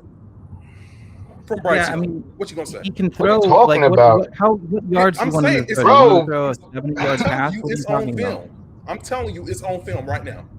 Hey, Cody, am I lying? the man got a better. The man got arm than Bryce, bro. The man got. What are you talking about? The man got a better arm than Bryce, bro. The man got a better arm than Bryce. But hold on. Let me say this. You knew when you drafted. What is you're saying that? Hold on. Sorry, Cody. Sorry, Cody. Drafted Bryce that he didn't have the biggest arm in the world. Now, it's also not required that you have to have the biggest arm in the world to be a successful quarterback. Right. However, that's why I'm saying you have to build around their abilities. You're gonna need yards after the catch wide receivers. So, for example, Tyreek Hill. That's someone that can make people miss in space. Right now, the Carolina Panthers don't have any players like that. That being said, right, I think every player, especially if you're a rookie, they have room for improvement. And one of the things that I've said about Bryce, and a lot of people have said this when evaluating his film, because he's a shorter quarterback, he tends to be a little bit toesy. He's on the tips of his toes, trying to make sure that he can see everything, right? Well, I feel like sometimes, a quarterback is supposed to have both of their heels planted firmly into the ground when they're throwing the football. I feel like sometimes Bryce doesn't get that back foot down all the way. Never does. Never does. And it causes him to lose out on some of that He's power. always throwing off his tippy toes. So hold up. So for example, that early first down against Detroit to DJ Chark, and DJ Chark had to go down to get the ball. Now it was a first down. You're moving the sticks. But I feel like if Bryce puts enough power on that ball, and where DJ Chark doesn't have to go down to the ground in order to snatch it, there's probably some yards after the catch right there that DJ Chark is able to be able to pick up. That's where I want Bryce to be able to advance upon his own technical process, right? Just because he doesn't have the biggest arm in the world doesn't mean that there aren't things that he can do to build upon his arm strength. Joe Burrow, but Cody, Joe Burrow had to do the same Cody, thing. let me backtrack Joe that. Burrow is also not known. No, let me jump in real quick before you jump in, JJ. As an arm talent type of quarterback. So continuing to evolve. But Cody, continuing to get better, and continuing to focus on your footwork at the quarterback. But Cody, let me take off for 1 minute. So Cody, but I watched Drew Brees play when he played for the Chargers. He didn't suck, bro. He was actually a pretty good quarterback. He was a really good quarterback. They just wanted something. They thought they had a better quarterback who could throw a better ball. But like you say, you don't have to have a super strong arm. You gotta have anticipation and stuff. Bryce doesn't have that right now. He's not even Drew Brees in his rookie year right now, bro. He's not, bro. Trust me, he's not, bro. I seen it all. He's not, bro. He's not, bro. But Let me get that real quick. But he can get better. I mean, he can get better, but I don't know, bro. I don't think he's not. I don't see it. You're missing. I don't see it. I seen Drew Brees, bro. Hold on, everybody, time out. Let me go to Kevin and JJ. Yeah, guess who's number 13th in yards after the catch? Who? Adam Thielen. Yep. He's like 30 yards away from top 4. Damn. Guess why? Because he can't throw more than fucking 10 yards. Bro, that's not at all even remotely true. Listen, have you been paying attention to like play calls and schemes? That's why, bro. The reality of what this is. Why do you think the play calls and schemes are really based around that though? Like, that's honestly, a great question. Like it's because they don't trust their quarterback to push the ball downfield, especially from why? the pocket. And hold on, I know a lot of people are gonna rebuttal and be like, the play calling isn't fitting Bryce's strengths and this and that. Bro, this is an old school, simple offense straight from the pocket. This is our franchise, supposed to be franchise quarterback. No, it ain't a bad point. Let me finish. For them, you don't know everything. You don't know everything, and I gotta agree on it. So let me finish real quick. Hold on, bro. If he can't run this simple offense purely from the pocket and make the passes needed, and we are struggling on offense, man, we're getting production from these other receivers. The offensive line may be bad, but bro, it is exposing his deficiencies, and we looking at this like it's just the coaches that are making this a Bryce You're problem. forgetting like Some 10 of this points. is also a Bryce problem too, bro. I get there's a lot of issues, and it ain't just Bryce, but y'all keep wanting to overhaul the other issues and make it seem like Bryce got no issues. He's also That's a the rookie problem. in 5 games. That's exactly right. Thank you, JJ. His noodle. Clap it up for JJ. Because Thank you, JJ. His noodle fucking arm is because he's a rookie. Apparently, what the fuck? Can I be fair?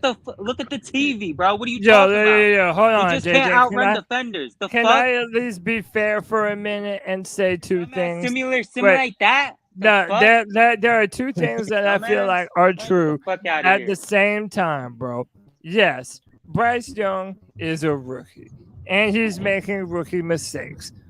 And this is the same thing I said in my debate with Monty and Desmond the other day. Yeah, he is a rookie. He's making rookie mistakes, but he's also not playing great ball either.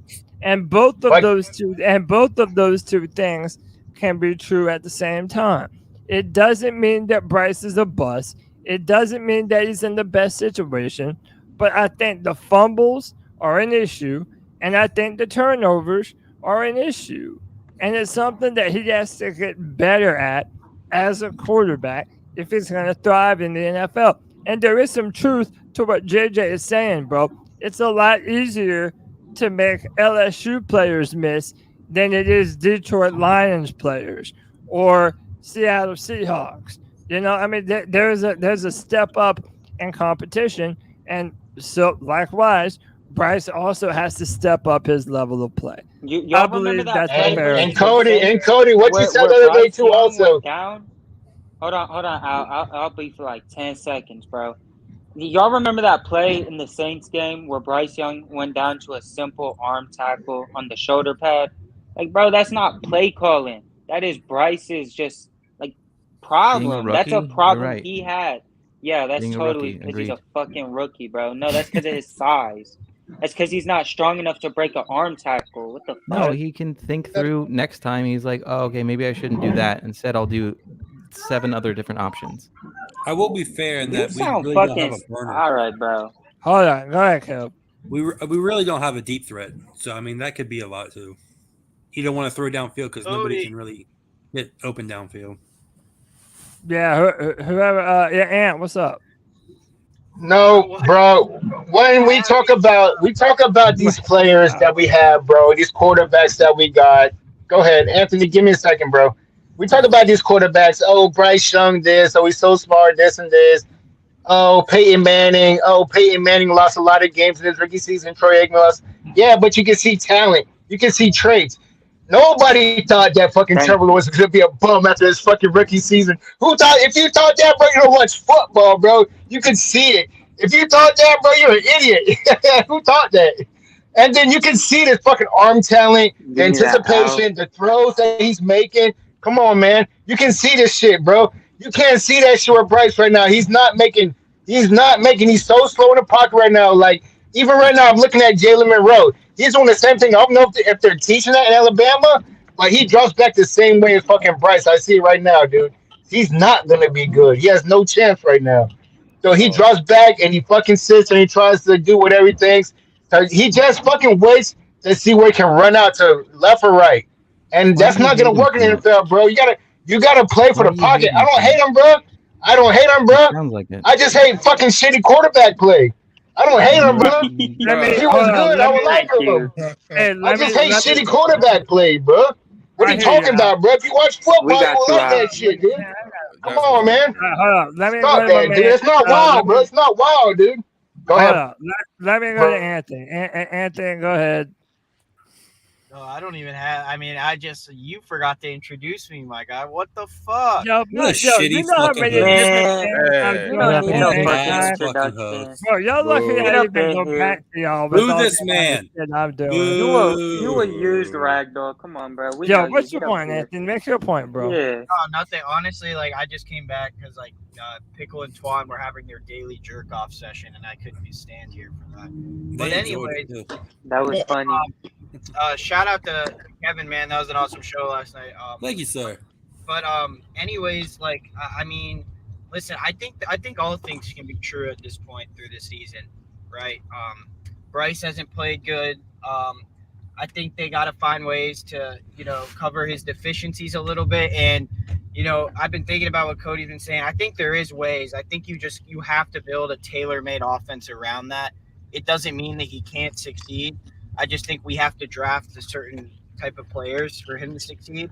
So, yeah, he hasn't been playing good football. Another thing that can be true is that Frank Reich, I think it's kind of shown the offense he is running right now, he doesn't put any trust in Bryce. And here's my thing with that. I would at least just like to see if Bryce can throw downfield. I don't really think we've had any instances where he's taken shots or thrown a pick too short or doing any of that. Once a game. I think they just have to give him some more time, man. And that's the other thing. I don't think his play calling is good. And then the third thing can be true that Scott Fitter built this shitty ass roster. It's not a good roster. And Cody, you said it yourself. It's really not an offense you would think any quarterback would be able to truly thrive in. I mean, you said that as well. I mean, obviously the greats, but a rookie quarterback, it's a lot to ask for. I think the main thing is that everyone's upset because, and it makes sense. I don't blame people. Everyone's upset because we gave up a lot for him. He's the first overall pick, and you expect more than just playing subpar and average. And trust me, I expect more too.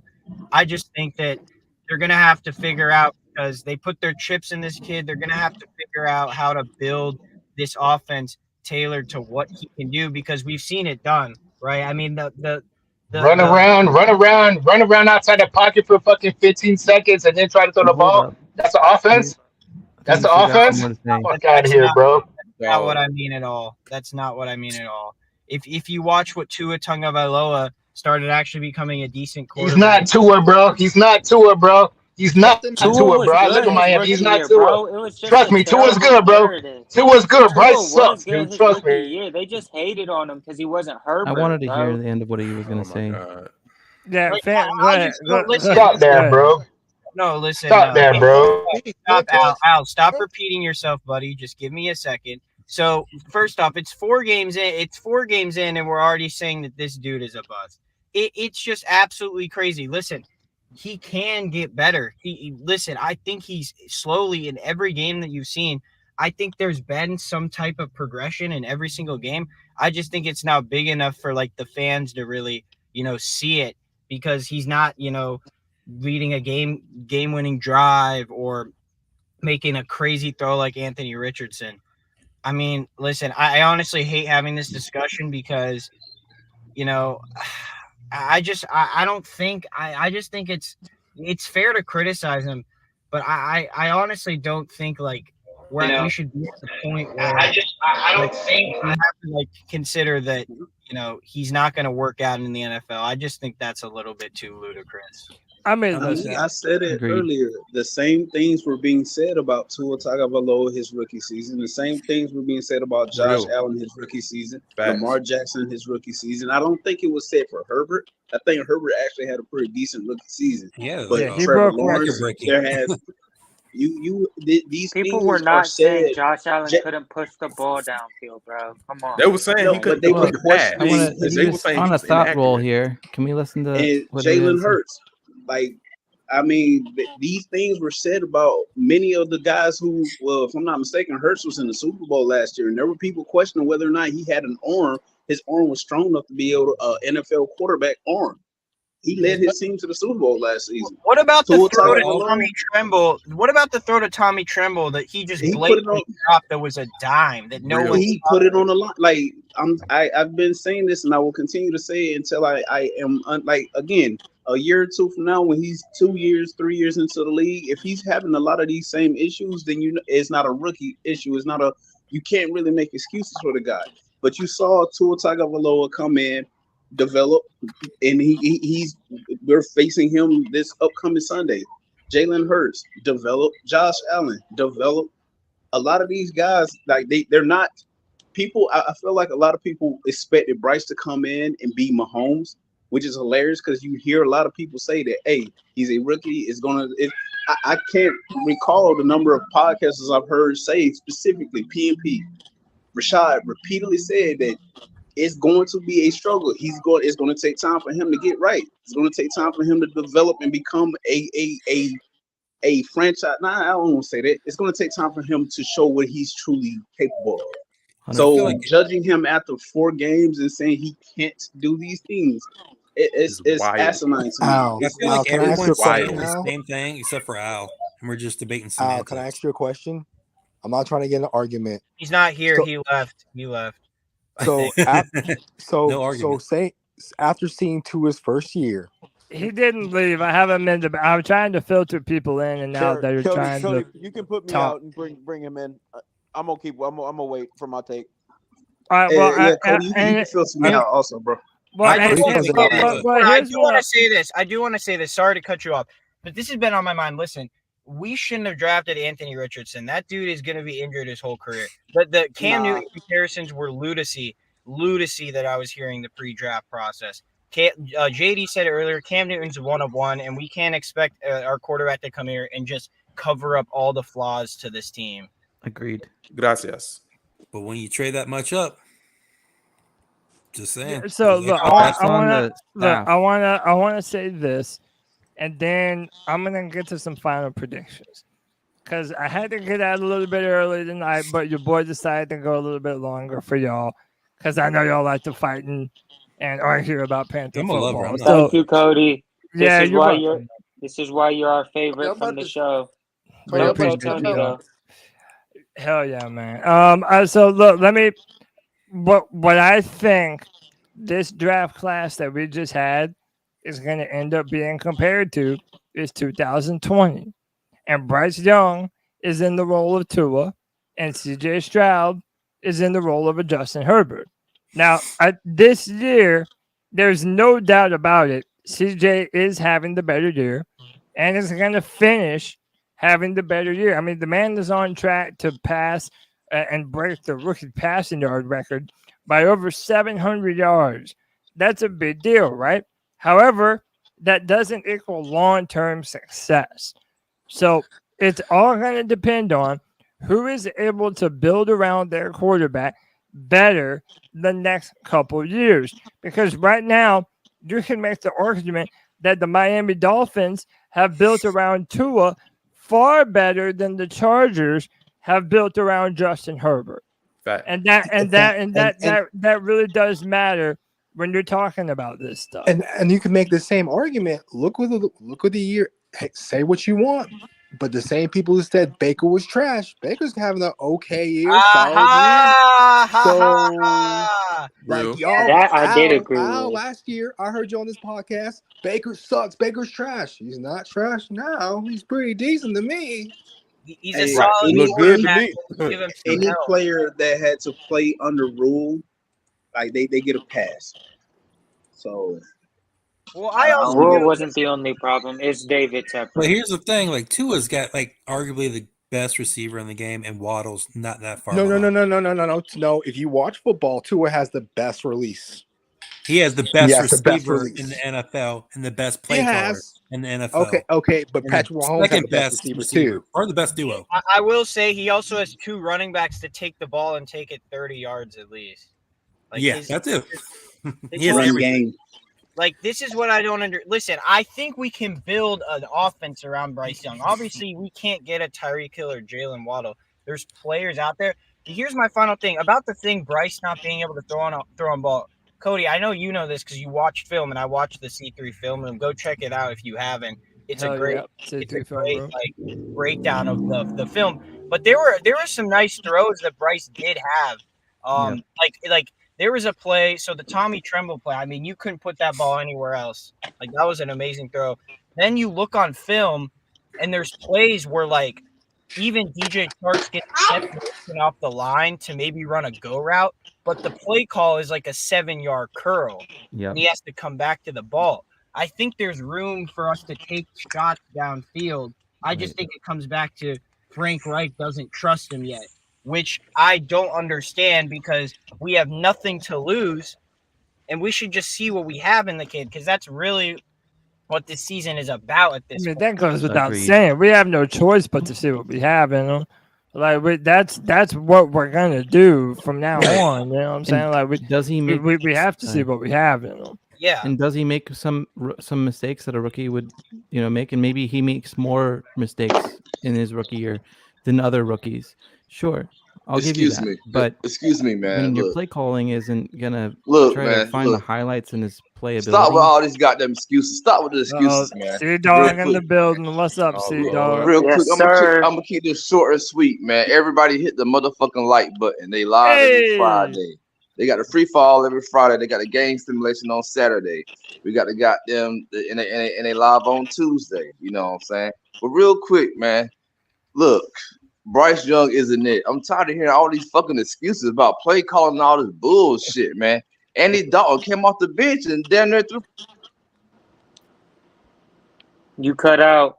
You're cutting out, see. You're cutting out, see. Andy Dalton came off the bench and didn't have a single turnover and almost threw for 400 not yards. a rookie. That's correct. what he was You're bad at. correct. My man, hold on. Let me finish. Okay, Let me finish stop before with you. this rookie shit, man. When I get done, you can talk, sir. When I get bro. done, you can talk, sir.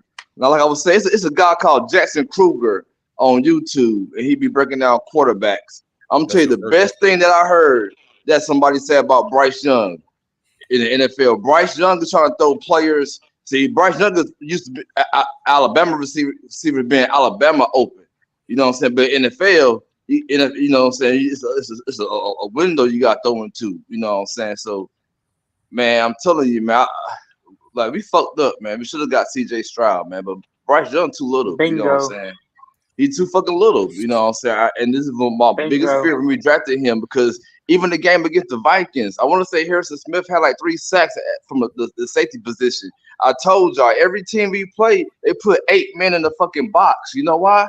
And then look, when a team could put 8 men in the box and no safety help or zero safeties, they are daring you to throw the ball, and we're not even doing it because Bryce Young can't throw the fucking deep ball. That's why. That's why. Don't have Period. TJ, and we do have Bryce, so we need to figure out how to make that shit work because that's My man. Let me ask you this: why did the offense look so much different in terms of play calling under Andy Dalton than it did for Bryce? Did it really though? Because it did look there to me. Cody, because he's a bigger quarterback, Cody. And then I was listening to that earlier, and Cody was talking about how goddamn Bryce Young be throwing off his tippy toes. That shit ain't gonna fucking work. He too fucking little. Yeah. And first of all, if you're a quarterback, you gotta have your back foot planted. So this nigga can't goddamn plant his back foot. He too fucking little, bro. The fuck y'all talking about? Come on, man. I'm tired of all these fucking excuses, man. He too fucking little. I went to the Atlanta Falcons game. I was at the game. Terrence Marshall was wide open. Goddamn Bryce Young overthrew the ball like goddamn 7-8 yards. Mingo was open on a double move. I was right there. If he would have got Mingo the ball, Mingo could have walked in the end zone with a fucking touchdown. He overthrew Mingo like 10 yards. So what do you want to do? Trade him away and get who are you gonna have play there? My man, we need to draft another quarterback. Look, Man, there ain't no need for no smart ass response like that. Like that overthrow to Terrace wasn't on Bryce. The Terrace slowed up on the route. No, that's not a smart ass response, JJ. Go get Deion son. He's simply asking, like, if Bryce isn't the guy, what do we do? If that's what we're saying, he's a bust after 4 games. What do we do from here? Go get Deion son. Go get Deion son next year. We'll have a first round pick next year. I didn't say that though. Spencer Rattler. I'm not a big Shador fan. What? Sanders weighs like 180 pounds. Oh my God. He's 6'2" and he's mobile, and he only run when he got to run. This isn't a Shador Sanders podcast, man. Let's continue. Oh my God. I tell you what, I'm gonna say this, man. I'm gonna say this. For the man talking about he don't want Shador, right now you got a midget ass quarterback who can't throw the fucking ball. Yeah. So what the fuck are you saying? What are you saying? I've been saying that all day before you got up here. Arizona, like, dang, calm down. Listen, in work, Bryce there's like 2 is different 2 types of inches people. shorter than Tua. There's one person that goes out and is just complaining about problems all the time. The other person goes out and is like not complaining about them, or maybe they do a little bit, but they find a way to fucking solve it. That's what I'm talking about here. That's the difference. We have what we have. Make it fucking work. Figure out a fucking way to make it work. Tell me that. I don't want to hear complaining. I want to hear solutions. My man, we don't listen to me. You can't have a solution when your quarterback is too fucking little. There is no solution. Bryce Young ain't gonna grow 2 fucking inches over fucking night. He's too fucking little. He's 2 inches shorter. He isn't just gonna have a cannon of an arm all of a sudden. You know, like he's got that pea shooter attached to his right shoulder, and it's gonna be. He gonna have to make it work. All right, look, can't make it work. Man. Listen to me. Tell me this, Cody. Anybody ask me this question? If teams are putting 8 men in the box and we still don't throw the ball deep, how the fuck can you fix it then? How the fuck you gonna fix that? That's because they are daring us to throw the fucking ball deep. And we won't do it. They better hope it's a wide receiver that Bryce needs, because we will have moved up a lot if we're in those types of scenarios and we're still not able to throw the ball deep, even with the speed receiver, man. Everybody's gonna have to be better, man. And just 100%. Everyone's gonna have to be better. Bryce is gonna have to be better. I don't think that he'll bust, but he's not playing great ball right now. No one on the Panthers team is playing good football right now. Not a one player you could name. Hold on, I got to disagree. Adam Thielen shows up every Sunday. Right, if you got a quarterback. Maybe Adam You damn right. Hey, Cody, I Wait, shit on that Cody, man all offseason, and I've been apologized. Adam Thielen is low-key our best player at this point. That's a Because he's problem. the most consistent guy, bro. Like, he gets 110 effort at his old age, man. I gotta give props to him. Cody, we didn't get Chad's opinion because Chad, are you still there? Yeah, I'm here. Okay, no, we never let Chad go. Go ahead, Chad. Chad, go ahead, bro. When are we gonna now? And I mean this with the utmost respect, but when are we gonna stop saying, like, we get that he's a rookie, but when are we gonna stop saying that he's a rookie and start being like, all right, we haven't seen flashes yet. We haven't he's not seen a rookie. flash. Like that's what I like. It would be one thing if the like his deepest ball that he throws that he has completed is 30 yards. 30 yards. Okay. He's a rookie. We understand it. Okay, big fucking whoop. When are we going to start seeing why we drafted him? And play calling, potato, whatever. It still comes down to him being able to, like, proving that like, when are we going to see a great player making great plays? Just flat out like that. Come on, yeah, guys. like, we still haven't seen that. Oh, enough of the excuses. Can we just see a few great plays? Some actual spectacular superstar potential? Some? What about that Tommy Tremble drop? What about like that was a great damn throw downfield? Man, he threw. Hold on, Anthony. Hold on. Tommy Tremble was in 1-on-1 and just had to step on the guy. You put it out in front of him. Yeah, he dropped it, bro. Like a lot of quarterbacks can make that. Andy Dalton could make that. I'm not sweating like other people not being able to make that throw though. Like it's the special throws that we need out of Bryce. Wait, hold up, JD. Hold up. Everybody stop. Look, I know we are having a great time, but you know what I'm about to do? I'm about to get final predictions from everybody. I want to know what your final score is for the Carolina Panthers versus the Miami Dolphins. 75-0. Cody, I got to go first because my phone's about to die here. All right, go ahead, Ant. The score will be 56-10.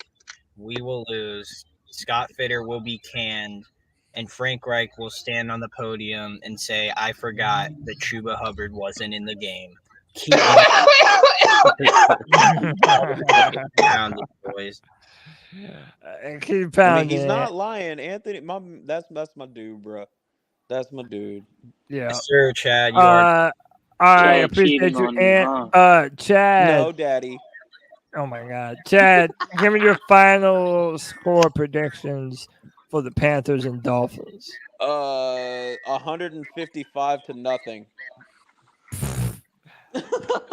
Straight up, no. I say it'll be 41-3. They're gonna let. I think that they'll come out fast, but I think that they'll let off the. I think they'll let off the throttle in like the third quarter. All right. I hear you. Let me go to my man JD from 4-Man Rush. Happy you were able to join us today, brother. Give me your final score for the Panthers and Dolphins. Salute. I just want to say salute to C3, brother.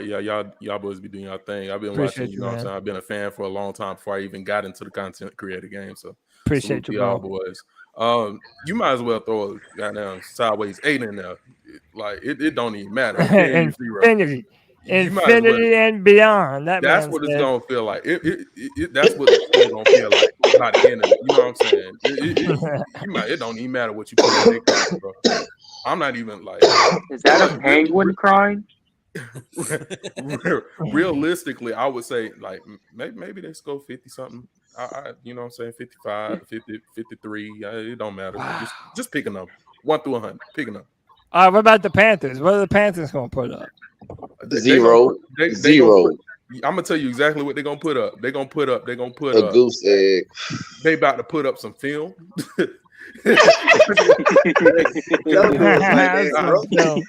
And I've been a Bryce Young defender, bro. I this whole year since you decided to start the man, I'm of the type to like sit your guy.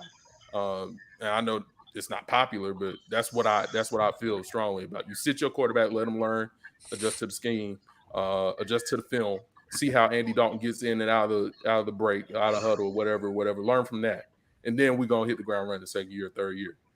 But I'm just looking for good film, bro. I just want continued improvement. That's all I can ask for. Hey, thanks for joining the space, by the way, bro. Hey, space is Monday and Thursday, bro. If y'all want to check that out, just yes, sir. Y'all boys be easy, man. I'm gonna see y'all in them Twitter streets.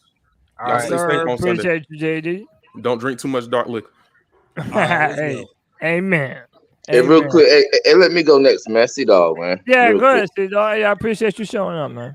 All the time, my G. You know, man, I try to get in here every now and then when I get off from work. But real quick, man, I hope everybody have a great weekend. You know what I'm saying? Man, if anything, make sure you have plenty of beer, plenty of liquor, and plenty of weed. You know what I'm saying? You're going to need it for the goddamn game Sunday. But I predict the score to be probably like 50-0, man. 50-6. I really don't see us scoring no points on this team, you know. And I predict Tyreek Hill will go for 300 yards like Julio Jones did. Damn, 300 on us. Damn. Yeah, I predict the guy. Look, if Tyreek don't go for 3, he will. You're breaking up. See, you're breaking up. Have his mic go out. That's what he was gonna say. Yo, man, I'm trying to get 200. I'm trying to get 200. Like, hey, them boys gonna try to run a score up on us because they know we got them. We sorry, and that's just what it is. You know what I'm saying? It's gonna be a long game Sunday. It might be 21-0 at halftime. You know you're 100% about that. It definitely might be, man. Hey, Yeah. by the way, shout out to Eric. Been a member for 12 months. He says, "Will Miami drop 70 again?" Bro, it's looking like they might, brother. It's looking like they might. They might. But we will see. Raleigh, sorry I'm getting you in so late, bro. What's your final score prediction for the Panthers and the Miami Dolphins? Hey, you're muted.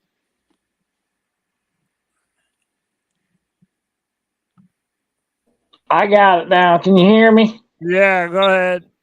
Give me your I'm score for sorry for Miami getting and in Dallas. so. Yeah, I'm sorry for getting in so late. I'm just disappointed in all these people that's just gave up on the Panthers. Can you blame them? I understand that we're not playing well. The coaches aren't calling the right plays. Bryce, they've given up on. But as far as the score, we're getting people back from defense, right? Are we not getting cornerbacks back? Yeah, when's Nope. Are we getting Johnson back? No, JC Horn's not back yet. No, Jackson. Oh, Jackson? Dante Jackson. I don't really even think so. Did y'all know that? I didn't. How about Yeah, I think this? he's getting ready. He's coming If back. he is, I didn't see it. Maybe he is. Well, I don't know. I didn't from see what that. I've seen.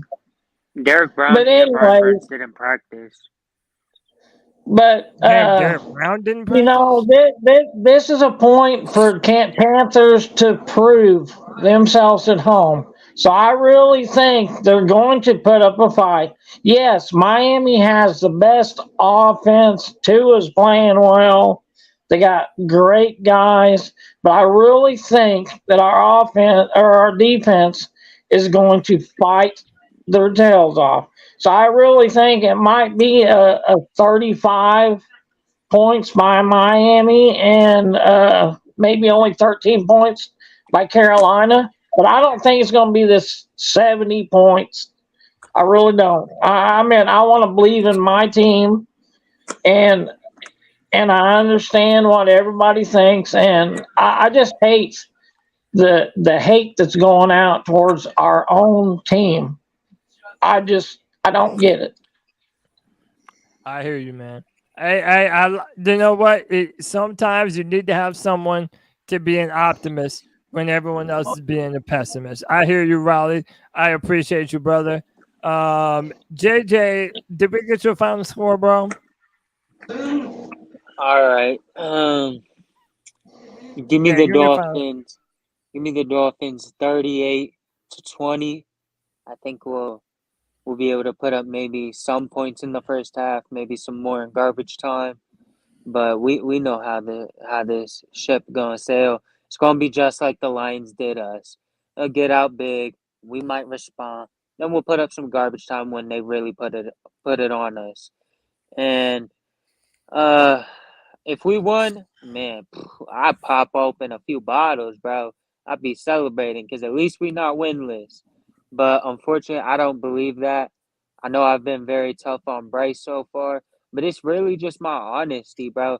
Like, if he was out here really making plays that I could always be like, yo, he made this, he did this and that. If he could really do that, I'd be defending his ass. But bro, I'm seeing way more weaknesses than I'm seeing strengths. Even if he is being played out of his structure or out of his own this and that, bro. Sometimes you gotta step up and be the player the team needs you to be. And that's really all I gotta say. Hopefully we get the dub this weekend and go Bucks. Bro, that might be the most surprising thing in the world to happen, bro. If the Panthers win, like, man, that would just be absurd, man. But hey, I guess crazy that would destroy things a have lot happened. of parlays. Oh, 100%. 100%. K Bosch, White Chocolate. What is your final prediction for the Panthers on the road at the Dolphins? Hold on for a second. Woo! All right, I think we're going to win 28-0. Let's go. 28-0. We're shutting them out. Oh shit! I want some of whatever he's having, boy. Yo, he got that booger sugar on deck, bro. Candy makes me dandy. He's got that white chocolate espresso. Yeah, he got that. He got that white powder espresso over there, bro. I hurt my nose. And let me go to my man Stats. Stats, happy to have you as always, bro. Thanks. It was an honor to be here. Yeah, man. Go ahead and give me your prediction for Panthers at Dolphins. Model has Dolphins 72.32% win. I'm 100% accurate on the model so far. Although that worries me because that maybe this is the game. But I'll stick with the model again, and I'll go 31 Dolphins, 25 us. We tend to finish just shy of winning. I think we get some garbage time points. All right, 31-25 Dolphins. That's and you know what? I'll take that. Yeah, I was about to say, if that ends up being the final score, that's a victory in and of itself. Like that's if not it's a winnable game. Yeah, like that's not a blowout like a lot of people. That's a moral victory right there. Yeah, like a lot of people are expecting. So, hell yeah. Who have I not gone to? My man JD from the beautiful Isle of Hawaii. You still with me, bro? Always, bro. Always. Yes, sir. Give me your prediction for the Panthers at Dolphins. Shit. So like I'm arguing with myself right now. There's the realistic portion of my brain, and then there's the Panther fan portion of my brain. I'm gonna side with the Panther side. It's saying 31-28 Panthers. So that's my score prediction. Panthers get an upset. Win in the first. All right. Carolina with the upset, man. I like that. Yeah, man. I got Al the Sailor back in the building. Al, give me your final prediction for the Panthers at Dolphins. Yeah, Cody, I'm gonna go 30-21 Dolphins. Dolphins win. Bryce Young gets a few more garbage time touchdowns, pretty much. I got you, bro. All right. All right. Well, gentlemen, this has been another edition of the C3 Friday Free for All. My name is Cody Lashley, 1/4 of the C3 Panthers pod. We appreciate y'all, man. It wouldn't be a show without y'all. Hit that like, hit that subscribe, hit that notification bell. Hey, man, look, I try and make the free for all a place where everybody can share their opinion, regardless of what it is. So if you don't like an opinion heard on the show, it's for you to come on and give your own opinion, man. That's literally what we do. We're in bad times right now. The Carolina Panthers are on the verge of 0-6. Even if you didn't feel like the Panthers were going to be a great team this year, it's fair to have expected more than what we're getting right now, man. So you can't really be pissed off at fans for being 5 years deep into a rebuild that never happened or is happening or is about to happen. It is what it is, man. But C3 Panther Nation, we appreciate y'all. We'll be back Sunday for the post-game show.